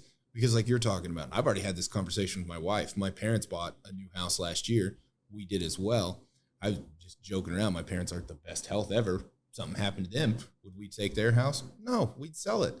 So the same thing that, they wanted to happen anyways is probably going to happen naturally regardless, right? And then that's more money in my pocket. That's more money for the real estate agent buying it. It's still the same thing happening, but now the government didn't get their little piece. Yeah, that's where, which is crazy because you're still paying the taxes every year on it anyways for property. It's they just, you tax on the money before you get it, you're taxed on the money when you spend it, you're taxed on the money every year on it. You guys remember the Boston Tea Party? They did that over 2%. 2% tax. They were in an uproar. And what are we at now? 40. a lot. Depends on your tax bracket, but it gets up there. But no. And taxes are part of the society. They're death and taxes, right? They're gonna exist always, but and this goes back to sports. Nothing pissed me off more, and I think it was Tennessee. You guys can correct me if I'm wrong. With all the NIL stuff, and they talked that Tennessee was going to put a 10% tax or basically a 10% tax on their sales for football game tickets, and that was going to go to the profit share for the football players. That's not a profit share. I have to now pay for those kids. You know what I mean? That's not hey, you're part of the family now, like NIL, we're going to share it, whatnot. And it's the same thing the government does. They go, well, we can just put a tax on it. We'll pay for it that way. And no belt tightening, penny pinching, no, going back. Which, did you hear Elon Musk, what his part in the Trump administration is going to be? Was this on his podcast? Hopefully it's taking a little bit of it. Yeah. Because right now we're running. No, it's Doge, Department of Governmental Efficiency, which I think is hilarious. He named it after the cryptocurrency. I know. I got a bunch of it. He's going to go in and look at my run right now. Oh my goodness! I had 4,000. That's what I made in the last month. This is my run. I'm just kidding. But he's going to go in and look at it, and there are a ton of government organizations, and we see it a little bit on our side, and I'm sure you guys do a little bit as well, that they were started with a meaningful impact. They had this goal. That's what they were overseeing. And then through mandates and through whatever mechanisms they had, they took more. Well, we'll oversee this. We'll oversee this. And now you have, I think Elon said he went to the government and said, how many government organizations are there in the federal government? And they couldn't tell him how many were in the federal government. That's probably a problem. You know what I mean? Like, if he gets involved with it, it's going to be, so he's looking to purchase CNN right now. Yeah. He's looking to buy Disney. If not, he's already I think there's a rumor that he's acquiring Ford. Elon had 3.5 billion if he acquires anyone, Bitcoin when it was at 35 grand. It's at 88 to 89. Dude just acquired another $4 billion in the last week. Yeah. See what the Trump media? Trump media. Yeah, you don't know about that one? Look it up. Trump media. So it's a Trump publicly shared. You can invest it into. Oh, actually, Adam was telling me about it. His app. Yeah. Yeah. Did you see the run it made? That's what, sure, it was getting- ridiculous. that's what you rudely interrupted it. Tell me more about it. Tell me Tell me more about it. Obi-Wan. Tell me more about it, Corey. It's doing freaking good. Yeah. I do. Just with the stock market, everything you've seen in the last week, I think there is a lot of optimism, though, moving forward into next year and the next 4. And I hope so. I'm do. looking forward to it. From a business perspective, personal side, we started our business running into 14 and 15. Just going into Trump, no one really knew what that type of economy was going to do. That economy allowed us to grow, the way we grew. And then we went through, the last 4 years of the current administration. But I'm excited to see what, being established where we're at today with the type of personnel that we have in our team. I can't imagine where we're going to be in 4 years. I think that's what a lot of people are projecting. Correct. Is the exact same scenario of what he did the last 4 for currently fixing a lot of the situations that things are in. I think that's why people are more willing to take risk at this moment, knowing that in a few months things are about to take a turn. Well, and Look at how much money was just injected into the stock market and crypto and all that stuff in the last 2 weeks. Look at The last 2 days. The last 2 days. But I'm just saying, you look at, you can't take any movement of economics of anything off 2 days. But you can say that, okay, based off of this day that election ended. I know guys that are in big commercial real estate that had deals that were pending on Trump winning office. I know one guy in particular had $40 million tied up in contracts that he's like, literally, he goes, if Trump gets office, he goes, I'm hitting big. We've been nervous as all get out. I mean, we bid, we were bidding, these multifamilies, a lot of multifamilies over the course of this particular year, and they were getting kicked back. Well, it's over budget. I said, it's a stall tactic. They're just planning, and when the election comes, I'm telling you, if Trump goes, interest drops, they're going to pull the trigger. And that's where I think we're going to get in this situation. We're already looking now. I mean, the last 3 weeks have just been phenomenal for us. We're set up for 2 years of guaranteed, forecast. We're looking to bring on about 20 guys right now, and we need them now. Just the way everything is falling into place, as we was hoping it was going to. I just can't imagine. I can't imagine 4 years.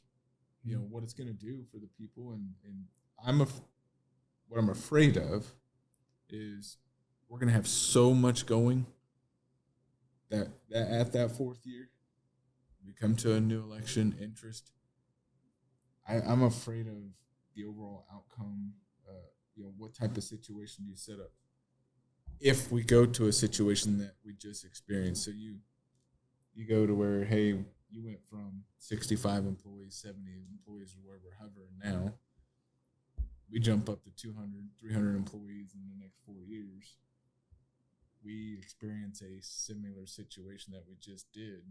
Those are the things that scare me. And as an owner, because of what we experienced cash flow wise, what's that, going to set up? It does make me nervous. It's cool. We're gonna be fine because Oh, if you we look, are. if you look positive, no. Don't worry about it. If I was a gambling man, I'd say it would be cool. No, it's so funny. The guy, we're fine. Don't sweat it. Totally switched. I've always said, don't worry about it. We'll figure it out. No, I was going to a I funny. haven't slept for 4 fucking years because of the current administration. So the funny anecdote with that is, if you've been seeing online, there's a ton of very left-leaning individuals who said they're going to leave their states because their state went red. And all I could think of was, like, you guys understand that you're just guaranteeing the next one, right? Like, if you leave all those states that voted red, like Pennsylvania and Georgia, South Carolina, the swing states, like, you're just guaranteeing the next election. So go ahead. You can move California, New York, wherever. That's fine. But you just look at those areas that are ran blue right now. I mean, those aren't good economy. Like, those aren't good not at all. local economic movement areas. Like, those are areas that people are leaving. And it's like their homeless populations are higher than anywhere else. Their crime rates are higher than anywhere else. Like, you look at that economic movement, I don't care what your viewpoints are on everything else, it's not working. It's not. Like, if you want to go out to California and you want to, I've been out to LA, it's the biggest shithole of anywhere I've been. Hey, but they banned RV sales this week. So they're good. They're fine. California, I'm pretty sure, banned RV sales in, like, I don't know if it's 27, 28 or next year, whenever it is, but they banned the sale of all RVs. Dude, like, California, it would be cool if they just branched off and became their own place. Like, or join Canada. One of the two. yeah, I don't know. But regardless, we could talk about that for hours. I don't think there's any endpoint to I that. am. I mean, I'm looking forward to it. I think I want to see people prosperous. I want to see our employees prosperous. I want to see the country be prosperous. I like seeing people win. I love it. Yeah. My biggest thing of it. That's, I think, the biggest joy I have of all of what MMG has become, all of what the podcast has become, all of everything we've done, is getting to watch people win is just the coolest thing. Yeah. Well, and what happens when you win, right?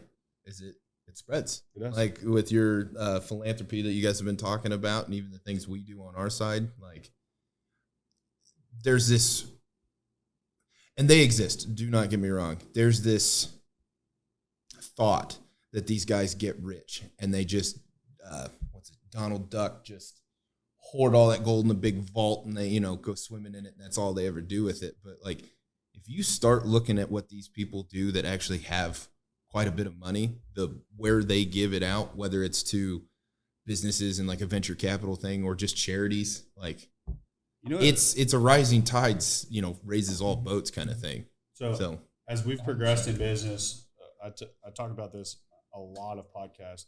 You look at the survival state, you look at status, you look at freedom, you look at purpose. It's the triangle of life that you try to work up. And the bigger rooms I've gotten into, the bigger players I've gotten around, it's funny how much the conversations have moved towards what are you doing charity wise? What are you doing for other people? Like, it's people get to a spot that finances and money are off the table of ever being their problem. And they start looking for new avenues of how they find purpose. Mm-hmm. And how they find purpose is helping others. That there's a lot of big business owners that go into business consulting for smaller business owners. Yep. They get into different groups that say, hey, how do we build the next generation of business owners? How do we go out and plug into to help people that are in need? Like, that's why I'm very heavy. My personal spot in like Big Brothers Big Sisters, PAL, is like they're both targeted towards kids. Like the homeless people sitting in the corners on Liberty, I don't feel for at all. You're 20 something years old, there's a hiring sign 5 feet away from you. Every place down the strip is hiring. I don't feel bad for you. Yep. I know that sound like some people be like, that fucking doesn't have a heart, whatever. An 8-year-old kid that's at home that can't eat, I have a problem with that. Mm-hmm. They can't. It's an 8-year-old kid. It's an 8-year-old kid.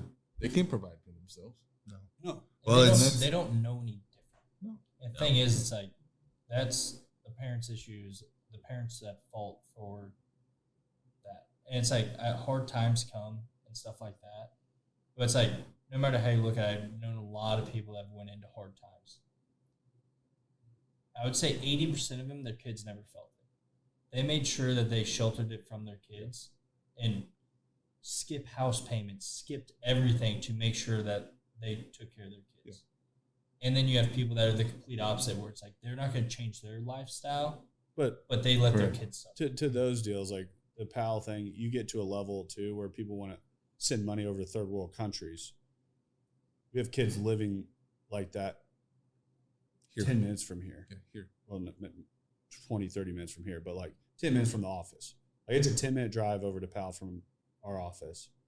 I go over there. I'm on the board with them. Literally, the first time I go to a board meeting, they're talking about a pillow drive, and I'm like, the lady next to me, like, kind of like under my breath, I'm like, why is there a pillow drive? She's like, most of these kids don't have pillows. I never had to think about a time in my life, even between our parents getting divorced and being at our mom's house and not having money and stuff. We had pillows. Like we were never that bad off. Like, and it was like, to see that in our backyard, there's 80 to 100 kids that come there every day to where they can just be away from all this shit that's around them, quite frankly, and play sports and be around their friends and be in a safe spot, get food and be able to eat. And it's like that there, I feel, is a much bigger purpose of why we're here.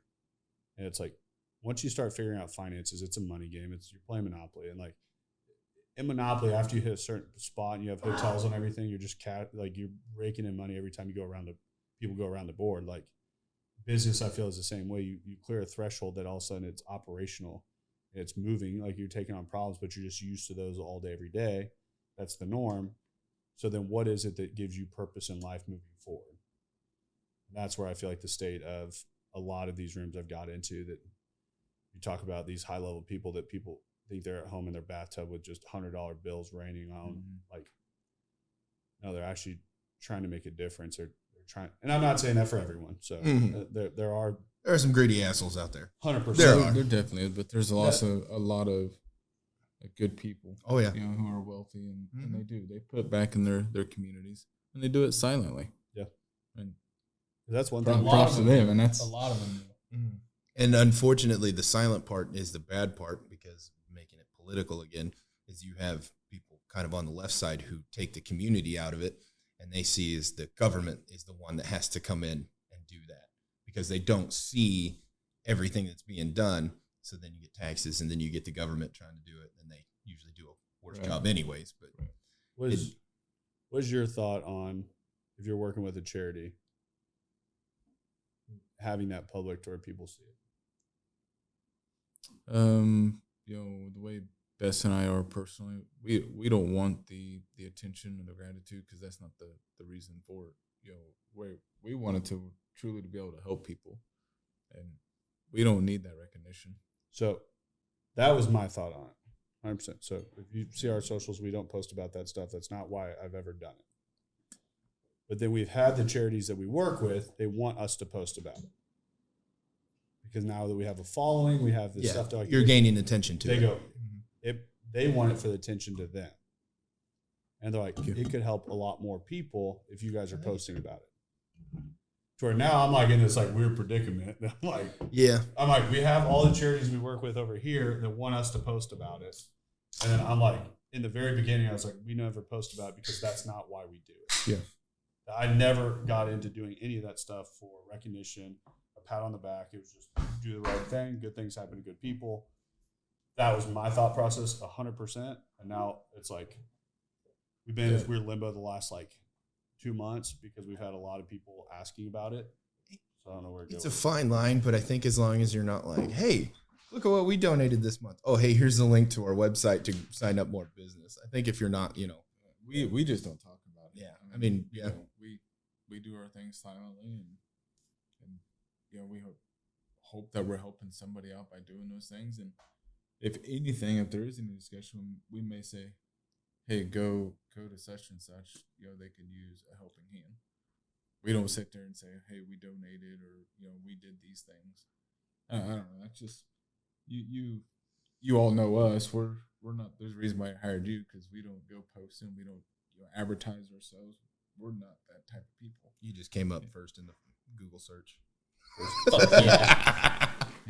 That's a lie, because I know we did it. That is a lie, because we're not that good on Google. No, it's that, and I understand what your point is, Which I'm in kind of limbo on the whole thing, because I've literally had all of them of Kansas City, and like I post like going to Big Brothers Big Sisters events, like Mass Iron, their most wanted auction this year. I look about just with the most wanted auction, what we've actually half-assed trying, not even really using our social platform. We raised $40,000+. Well, that one alone, it's like we're in essentially 4 different like charities. But I'm saying that's the one that's like that's the first time since we've started. It's like they're like post about us. They've asked us on the other ones. I've just always kind of been like, hey, that's not why we do it. And it's like, but I also see to a point that you have big celebrities, and I thought there for a while when a lot of these like bigger like NFL players and stuff were posting about that, I'm like, oh, they're just boasting that they're doing that. But then looking at it from the charity side, the charity's like, no, it brings a lot of recognition and like a lot of eyeballs to us to actually bring in a lot more people to help. And it's not even always their like contribution money wise from that one person, but them just getting, it's almost from the marketing side that it's a free marketing play for them. Well, I get it. Honestly, if you're looking for a bellwether, an indicator for doing the promotion like they're asking, what was it? The Bills Mafia is always really big about it. They beat somebody, or one of the players gets hurt on the other team, and all of a sudden the next day that guy's charity has $250,000 sitting in it because all the Buffalo Bills fans sent money that night. You know what I mean? Like it's because they knew that person was a part of this charity, and it just, it's always, I think, kind of funny that they beat somebody and they're like, here you go, here's a little money for you, but it still works, right? Which I don't know. I think to those deals, like, can you create a bigger movement? What is the purpose? I see it. I look at it as like hiring an influencer. It's like you're essentially the influencer on the other side. It's like if you have the following and you have that on your end and you're posting about it, you're a free influencer. That's the way I look at it, is like people hire influencers for everything. Like Manscaped. Like, we all know what that is because they're on probably something one of us watches. And, man, it's a razor. So what do you watch, dude?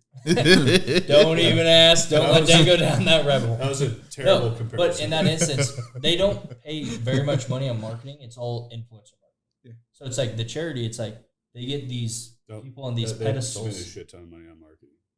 Like they get these people on pedestals that are their influencers. You know, wild statement. At the end of the day, if someone come to us or if I felt like us, MMG or CP could, create a charity that really benefited and was gonna help somebody in their life, I'd be all for it. And putting us out there because we have a way to get, I don't know if this is the way to break it down, but to get attention because of the marketing platforms, we're established businesses. If that helps others, I'd be open to it. But in the same token, I don't want that credit or that gratitude or the attention seeking. Was there anything to just tying it like strictly to the business? You know what I mean? Like take the people out of it altogether. Not the people on the other end. Like not you with Moss Marketing. It's just the business. You know what I mean? It's our business has just built big followings, mm-hmm. and it's like we have a lot of people in Kansas City that are watching us, and it's just my thing too. Though is like I've looked at like Big Brothers Big Sisters. I've looked at PAL, and I've looked at some of these as like what are different avenues to help out these kids in a different way. And I think a lot of times everyone thinks of it from a financial side. Mm-hmm. Same thing if you have an employee. There's some employees that you're going to get to an end with them that no amount of money is going to keep them. 100%. So it's, I think, same thing in kids. Like sometimes it isn't always a financial move that is going to change the outcome. For a lot of the, like, what are a lot of these kids in these inner city areas? What is their biggest struggle? So I think we look at giving them food. We look at all these things. I feel the biggest problem is they don't have a vision of where their life goes. Yeah. They can't see out of what is in their world where they're at. To where I've looked at what does it look like doing career day, like a career fair at our office. That we have like you guys come in. We have the financial advisors that we have come in. We have some restaurants that we have come in. We bring all these different industry lines into one place. We have these kids come through and be like, this is what life could look like. Talk to the CEOs of these companies. That where else are you going to get that kind of opportunity to go in and talk at the highest level of these people of like find something that one kid's passionate about. Meets that one person. You could talk to one kid and you end up talking to one kid for 45 minutes or whatever. It may change their outcome and their projection of life. Most definitely. So it's like I've thought about like how do we do something like that? It creates a much larger movement that isn't always just a financial injection. Yeah. I think that's a wonderful idea. This is a really good idea. It's what Big Brothers and Big Sisters has like been built off of a lot. And it's like what PAL is going after a lot. And it's like why those kids need bigs is a lot of times because they don't have that future painted for them. And they need to go be around somebody that can open their eyes a little bit to what's possible. Right. I get him and I kind of share at least one similarity about working a lot. I work on the ambulance part-time up in Cameron, right? I said share as in like 5%, not a full 100, like 5%. But I probably work 4 to 5 shifts a month at the ambulance, and it's a crazy perspective, and it's different than the fire. We see it a little bit on the fire, but we see an amalgamation of somebody's worst day at that moment, right? But on the ambulance, we go into these houses, and I see the way these people live, and the squalor, or just even walking in knowing my life's good, I just feel bad being in there. And there's kids involved with it and everything. And all I can help think of is this is their life. Not only like obviously they live there, this is their life moving forward because there's no other path. They don't see anything. You know, we ask these, we do make fun of it. We see these people in these houses and how can they live like this? But if that's what they grew up in as a kid, it's just, that's normal to them. You know, I walk in there. This is a little more lighthearted on it. My mom always says, "Oh, our house is dirty." She didn't dust that day when I came over. What? Our house is dirty. No, Mom, your house is not. I can show you dirty houses, you know, and no, my house is pretty good. But you see these kids growing up in it. And again, I really like that idea to mimic what he said. It's a really good idea to maybe they can see light at the end of the tunnel, or they can see an avenue. Because too often, if they're worried about a pillow or where they're sleeping that night or where their food's coming, they're not thinking, well, when I graduate, what am I going to do? They're not even thinking about graduation. They're thinking about tomorrow. Yeah. And it's how, that's it. That's where, how do you fix that on it? And maybe a little, I could be in excavating or marketing, or I could go work at a restaurant. You know, I like cooking, you know, it's not a bad idea. Well, I told Dane, I'm like, you don't know what you don't know. And that's what, when we went, Dane and I went and toured some schools of Kansas City. And was there like 40 some in like their portfolio of like Kansas City? Oh, it's schools. Kansas City Public School District, but I mean, we went through schools and it was. We go through and like this year they got AC. This year, 2024, they were getting AC in their gym, and we walked in there. I was like, and I'm like, what do you mean? They're like, yeah, we had like AC broke in here. And the guy looks at me and goes, "There's never been AC in here." I'm like, what? He's like, they had 7 people pass out at like basketball games. But he's like, so that's like our big movement this year for the school is like getting AC. And I was like, I never thought like going to school, like we just want to have AC. And like if they had to shut the school down, like middle of summer, or not middle of summer, summer, for summer school, and kids couldn't come in, and it's like a lot of those kids, that was their only meal for the day. Yep. And they had to shut the school down because the heat index was so high, they couldn't cool the school down.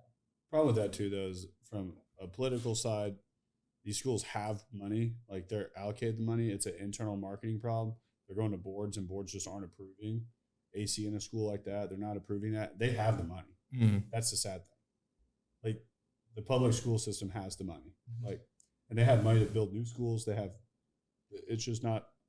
The approvals aren't getting done because you have a board of a bunch of people that think differently, and fucking, I don't like Jimmy over here. So if he votes yes, I'm gonna vote no. 100%. And then the only person that reaps the fucking repercussions of that is the 8-year-old that's at school with no AC. Mm-hmm. So that's the sad thing is like we went into one school that they have all new ovens and super nice refrigerators, everything. Super nice. They're not using any of them. We're like, hey, why aren't you using any of this? Well, the school's power system. Different school. I wasn't talking about that school. I was talking about a different school. But the school's power system can't actually take that on. So if you try to plug them all in, it'll drop half the school's power. So we're like, why was that not thought of beforehand, you know? Crazy thought process. But I don't know. That kind of stuff is just, to all of it, I think people need to be better. Yeah, 100%. As a whole. Like, and I say that from both sides of the fence. I don't care where the fuck you lie. Be better to other people. And that's as plain and simple as you can get with it. Yeah. And I look at it as every day I get up, what can I do to help out other people? What can I do to make this world a better place than the day I came here? So it needs to be back to community, in my opinion. Yeah. We've gotten away from what a community actually is, especially, and maybe it's a phone, social media, the work that we do, you know, working 50, 60 hours a week. I don't know what it is, but, you know, I'm speaking like I was around 70 years ago, but I feel like very philosophical. Yeah, it's very philosophical. I feel like from reading and listening to old timers and everything, the community used to actually mean something. You had a tight knit group that came together. Somebody had a bad time, they supported each other. I feel like that's been broken down systematically over the last several decades. That has went to where we're closer than ever because I can get a hold of him pretty much anytime. He called me at 9:00 the other night, and I think it was the third ring. It wasn't quite the first ring, but we can get a hold of anybody anytime, day or night, but we're further away from each other than we've ever been at the same time. It's that, churches used to be a big part of that as far as community, and just we've gotten away from that for some reason. I don't fully undered it, but I think our phones are a problem. I was talking to my wife the other night, and she's sitting there. She's like, well, did you talk to Dane about this? I'm like, babe, when we're at work, we discuss work. I'm like, Dane and I's relationship is probably the best off it's ever been. But I'm like, when we're at work, we discuss work. When we're outside of work, we very rarely discuss work. But I'm like, that is how it operates. And like outside of work, we will discuss stuff that needs to be handled. But I'm like, she's like, did you talk to him today? I'm like, I saw him maybe for 10 minutes. I'm like, I had stuff I need to get done. Dane had stuff he needed to get done. I'm like, I don't sit there. I'm like, hey, bud, how's your day going? Like, that just doesn't happen. I'm like, if I call him throughout the day, it's like I need something at that moment, at that time, and it's urgent. Other than that, I'll text them. Other than that, but it's like, that's just how our days go. Is that how you and Ryan are, you say? But that's just how it is. When I call, it's always urgent. Yeah. And she's like, you didn't ask him this question? I'm like, no. Wasn't on my docket of things to ask. Yeah. Well, it's funny you say that. For him and I feel like if our conversations in a day total to 2 minutes, that's a good day. Not because I don't necessarily want to talk to him. He's kind of an asshole, but no, it's 35 minutes. It's a hey, it's a do I got a third? it's a hey, what's going on? This is going on. Okay, that's the end of it, right? And there's no, if it goes on further than that, usually it means there's a problem or we're trying to fix something. That's a generality. Sometimes we talk a little bit more when they're in the problem, but yeah, he's got things to do. I've got things to do. I don't small talk either, though. No, he's worst small talker in the world. You talking to me for 45 minutes? 30? That was 4 days ago. You talking or not listening? He's the most. You were talking. That sounds about right. That sounds about right. Did you hear? I think it was way more him talking than me. I did when I went over because I was like, I'm heading You were out. talking about all kinds of stuff. I was heading out. I hear beds, someone on the phone, and I sit there and house. look in Dane's office. Yeah, he heard you. You were talking, and I was like, I knock on Dane's deal. Dane looks up. I'm like, he's like, and I as I'm walking the door, I'm like, whose fucking voice was that? I'm like, I get to the door. I'm like, it's Cory. Cory's on our podcast. I'm like, all right, perfect. I mean, what'd you do? Heard the first five words because that's all I got. You said more than 5 words. I think by the time I got the door, I could still hear you talking. Oh, might have been. Well, it's pretty chatty when he gets on the phone with me. Back to what you were talking about, though, as far as promoting or not promoting or anything. Really, it's a champagne problem, though. You know what I mean? There's no downside either way. You're going to continue to do what you're doing. If you don't promote it, it's still going to happen. If you do promote it, right? Like, it really is. There's no bad choices in a sense. There's outcomes to each one, right? But it's still good either way. Yeah. Because not making the choice and not doing the promotion, the bad outcome of that is you don't promote it more than what there's less upside, if you want to call it that, right? You're still going to do what you're doing, so it's not going away. If you do promote it, the bad side is now you have haters from the outside looking at you going, oh, you're just doing this for clout, I've started stacking a line of haters. I'm cool with it. Yeah. I got a lot of people on YouTube just say I'm fat. Like, I'm just like, whoa, whatever. But, like, targeted. And, Healthy. But, yeah. But that's, you know what I mean? I don't miss meals. It's a champagne problem. There's no, either way, you're still doing the right thing, And at the end of the day, if you can look yourself in the mirror, that's all that matters. It's been something that's been weighing on me way too much lately. I mean, there's pros to it and cons. I see, after talking through that, I see why in your position. Like I say, if we could benefit, truly, if it was just because of a following that CP had, leave Bess and I out of it, and if it helps 10 more kids, I'll do it. If it helps one more kid, I'll do it all day long. That was kind of my position on it, because in the front side, literally, like when we met with multiple, they were asking, like they were coming to us asking for us to push stuff just because our following, especially on Instagram, we've gotten a very loyal following now. It's grown a lot. And I was like, that's not why I do it. Like, everything. And one of the guys was like, he goes, I know you have the right intentions. And he's like, I know why you think that way. He goes, the outcome of what the difference you can make, he goes, would cost us so much to be able to do. Mm-hmm. Right. Well, can I bring this up to maybe help a little bit too? It's sort of the same problem. And just spitballing here is you don't want to do it because you feel like now you're promoting yourself more than you're promoting the cause, right? You're gaining more than what they are, right? But by not doing that at the same time, it's still an ego thing because the only bad outcome is people look at you worse. And if the ultimate goal is to improve something, who cares what everybody else thinks? The ones that are going to think bad about it don't matter, right? I mean, it's still an ego side on either side of that coin, how you look at it. Well, I think you just hit it on the head. There's been so many affiliations that have taken advantage of your charity. Yeah. And then they become part of the government. And then next thing you know it, well, since they're a governmental entity, well, only 30% of the money that is being donated is actually going to the cause. But then the other 70% is either being pocketed by or the government's taking it, doing whatever with.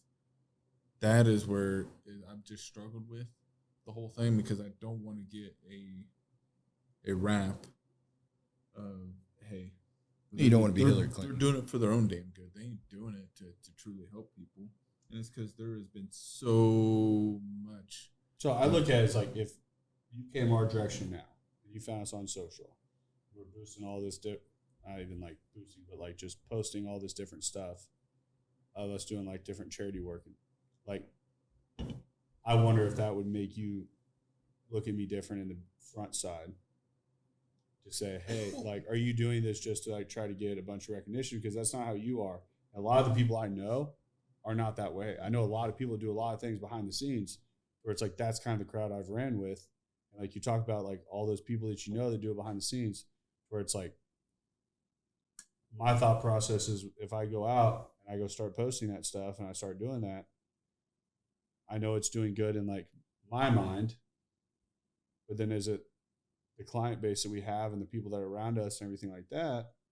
Oh, now he's selling out that he has a platform and now they're just trying to post just to try to get a bunch of rad that they're doing good things. That's fair. I mean, that's a fair. I think it's different on the individuals because it's like, I know a lot of bad individuals that do that. And I also know a lot of good individuals that do that as well. And the thing is, like, people can read a room. It's like good individuals. It's like if they post something like that, I know their intentions. Well, you can kind of smell out the bullshit almost. Being genuine about it. I don't have any doubt that you would be genuine about it. Online, typically you can't. And that's what a lot of people don't get. I'm like, online, there's a lot of fake stuff online. Yeah. People put on a persona online where you're like, oh my God, this is the best person in the world. And then you talk to someone that's met them and they're like, that's probably the biggest piece of shit I've ever met in my life. I'm like, oh. But it's like, that's the persona they put online. But it's like, at the end of the day, if it's helping out the kids, go for it. Yeah. It's a complex issue. It's a double-edged sword. But like I said, at the end of the day, it's still a champagne problem, in my opinion. Yeah. And not necessarily because I'm not looking at it from what you just said as a marketing perspective, as far as what the potential clientele have seen. But I follow a lot of the GCs that we work with, or some, the big dogs, if you want to call it, in this space. And they obviously do a lot of charity work. But I've never, ever once seen where they've posted being out at a charity. They, the guys from the company went out and donated their time at Meals on Wheels or whatever it was. I've never looked at that as just a consumer of the media that they're putting out and been like, they're just doing it to feel better about themselves. I've never had that thought. So, yeah. And I think it's probably just from a personal experience too, that I saw it around our town a lot of people that did that shit and they posted it online and they wanted to say they were great people. Yeah. And we knew who those people were. And quite frankly, those people wouldn't give you the shirt off their back for anything. And they would go show up somewhere these are some of the fucking richest people around our town. They'd show up and give $100 to where they get and then do a photo op, and everyone's like, oh my God, so and so's here. I'm like, it's the biggest snake around here. Mm-hmm. But then that's all they want to post online. That's all they want to put out there. And it was like, so it's probably a personal deal to me that like I saw those things. I was like, I'm not going to be that guy for damn sure. Yeah. And probably just a me versus me problem in here. Just a real disaster here sometimes. Shit's all jumbled. He's 4 days late. It's fine. Yeah, I make all my own problems up in here. I know time probably getting away from us, but yeah, that's a 2+ hour podcast. We haven't done that one for a while. Only 2/3 of a Joe Rogan. I'm just saying. Right. I was almost about to take another piss. Yeah. No, I think what I've seen you guys do just in the last 6 months, probably more so than anything. It's been impressive. Proud of you. Thank you. Appreciate that. We're trying to keep going. With who? You. Houston over here. Yeah. No, it's been awesome to see your guys' run. And you're picking up clients that we deal with. We have that relationship, and it's been. I like seeing that. Yeah, I think you just picked up asphaltic surfaces. And Jake and all of them. So. Yep. He had good things to say about you when he came in. Well, good. All lies.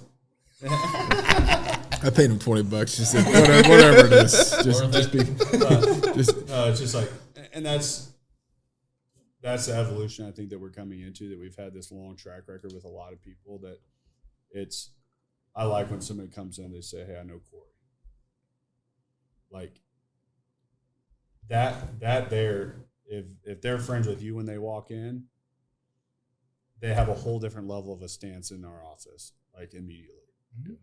Like, and that's what I think the evolution that is really cool. It's happening with business owners that we've had. And it's like, we're falling into that stride of business that we're having these people come in. They say, hey, this person vouched for you. And when somebody comes in, they say that, hey, I know Tony at Shemakis. We've worked with her for 3+ years. Mm-hmm.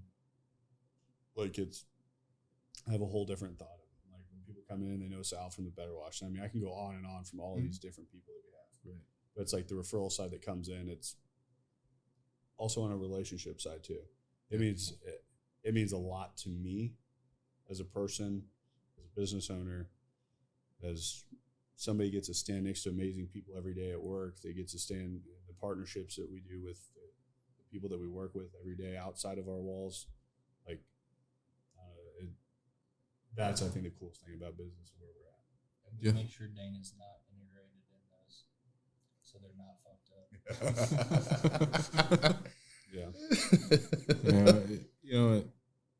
And speaking, with those customers or your clients that you're gaining, that we're connected to, I hope they see that the things that we've been able to do together, it's really making a difference. And I know those guys, Jake, Kenny. Have you met Kenny, Jake's partner? I have not. That'd be a Ricky. I don't think so. Yeah. I mean, they work hard. He told us about his business partner. Yeah, they're blue collar, and they come from the same cloth that we do, and they're not going to give up. They get out there, they work, and they're with their guys on a daily basis, and he has a vision, he has a goal. Jake, I think, started with an asphalt company in 2008, 2009. The same years that I started, and was kind of introduced in the construction industry.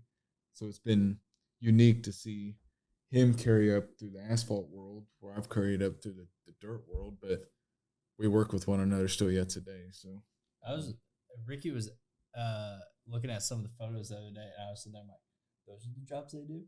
He's like, yeah. I was like, okay. I wasn't expecting it to be that large, but it's really cool that, the fact that when Dane talks about him being integrated, I joke about it, but the accounts Dane has, like, they are some of our longest standing accounts. Yeah. The thing is, like, the accounts Ricky talks to, the accounts like Logan talks to, the accounts I talk to. It's like some of those are some of our largest standing accounts. It's just because we want you guys to succeed as bad as possible.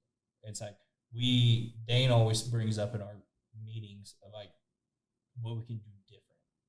The thing is like the industries you guys are in a lot of them are different. Mm-hmm. So it's like, how can we make you stand out? And the stuff you guys do, people just want to know. It's like what you do on a day-to-day basis is interesting to so many people, and people just don't understand it. It's like you guys live in the day-to-day. It's the norm to you. But it's like the people outside of your industry is like, what? It's people would never even think about it, which is wild, which I think is really cool. Well, if we can, again, with that, if we can educate and create opportunities for the up and coming by doing the podcast, by doing all the content, giving those, I guess, that image, of what we do on a daily basis. We're not the wild, Wild West. We have a very good industry and an industry that people can make a very, very good income, can take care of their families. We provide a lot of opportunity. And for some reason, especially probably more so my era of going through high school and to college, I'm 6 years older than you guys. How old are you? 40. 10 years. How old are you? 30. Okay. Yeah. 10 years. Yeah, just about 6 years. Hey, I mean, I'm aging well. Dane's a rat. I wasn't going to say that. So my whole thing, when I was going through that, college was pushed. The blue collar, we were frowned upon. You need to go to college in order to be successful. You have to wear a suit and tie. We have to steer that, and I think we're doing a good job, especially the last handful of years. We've been able to, I think, grab a hold of that and divert it. We have to be able to continue to do those things because there are several people, a lot of people in our industry that are very, very successful, very, very wealthy. Because, I mean, their boots get muddy. They ain't wearing no damn suit and tie. And we need to continue to navigate to let the younger generations know it's okay to get dirty. Mm-hmm. There's a lot of good opportunity out and the there. industry's not going anywhere. There's several that might go away. This industry is needed. Yep. I hate to say it. Well, I guess you need lawyers too, but yeah, you shouldn't need lawyers. Now they're going away. away. If you had good communities, you wouldn't have to worry about any damn lawyers. That's cool. They'll have Chat GPT anyways. Yep. Write me a contract. Right. So I don't know. I think we're doing the right thing. I think we're going in the right direction. Taking advantage of the internet and putting what we do on a daily basis, and that's with you guys. What you guys do too. Making our industry better, and it's good to see the other asphalt contractors, whoever that you're bringing on in the blue collar world. That's good to see those. I love seeing the footages of the reels and the new podcast. So keep it up. It's awesome. That's all Dane. It's actually not me at all anymore. I'm just there. Yeah, you're the face. Yeah, the face. Yeah, I'm the pretty face. But no, I appreciate you guys' time. I think this is what podcast 4. We don't know numbers anyway. Yeah, we don't know numbers. Around 2. Roughly 4. Yeah, he's done 2. You and Ryan have done. I think I've done 3. And then Cameron and this is my 3rd. All right, this is You number had 3. Cameron and Malachi, so that was 1. You've had some CP guys. Yeah. So we'll say roughly 4. Yeah. But Give or take. very much appreciate you on every time. I mean, these could be Joe Rogan 5-hour-long podcasts. Oh, they could. It's I'm no Donald Trump, but I'm almost there. Yeah, we're getting close. We got the Donald Trump of Cameron, Missouri. So it's we got it happening. Podcast is great. But Very bigly. Thank you again for coming on. As always a great conversation. That's that had to be like 2:15 roughly. roughly 2:15.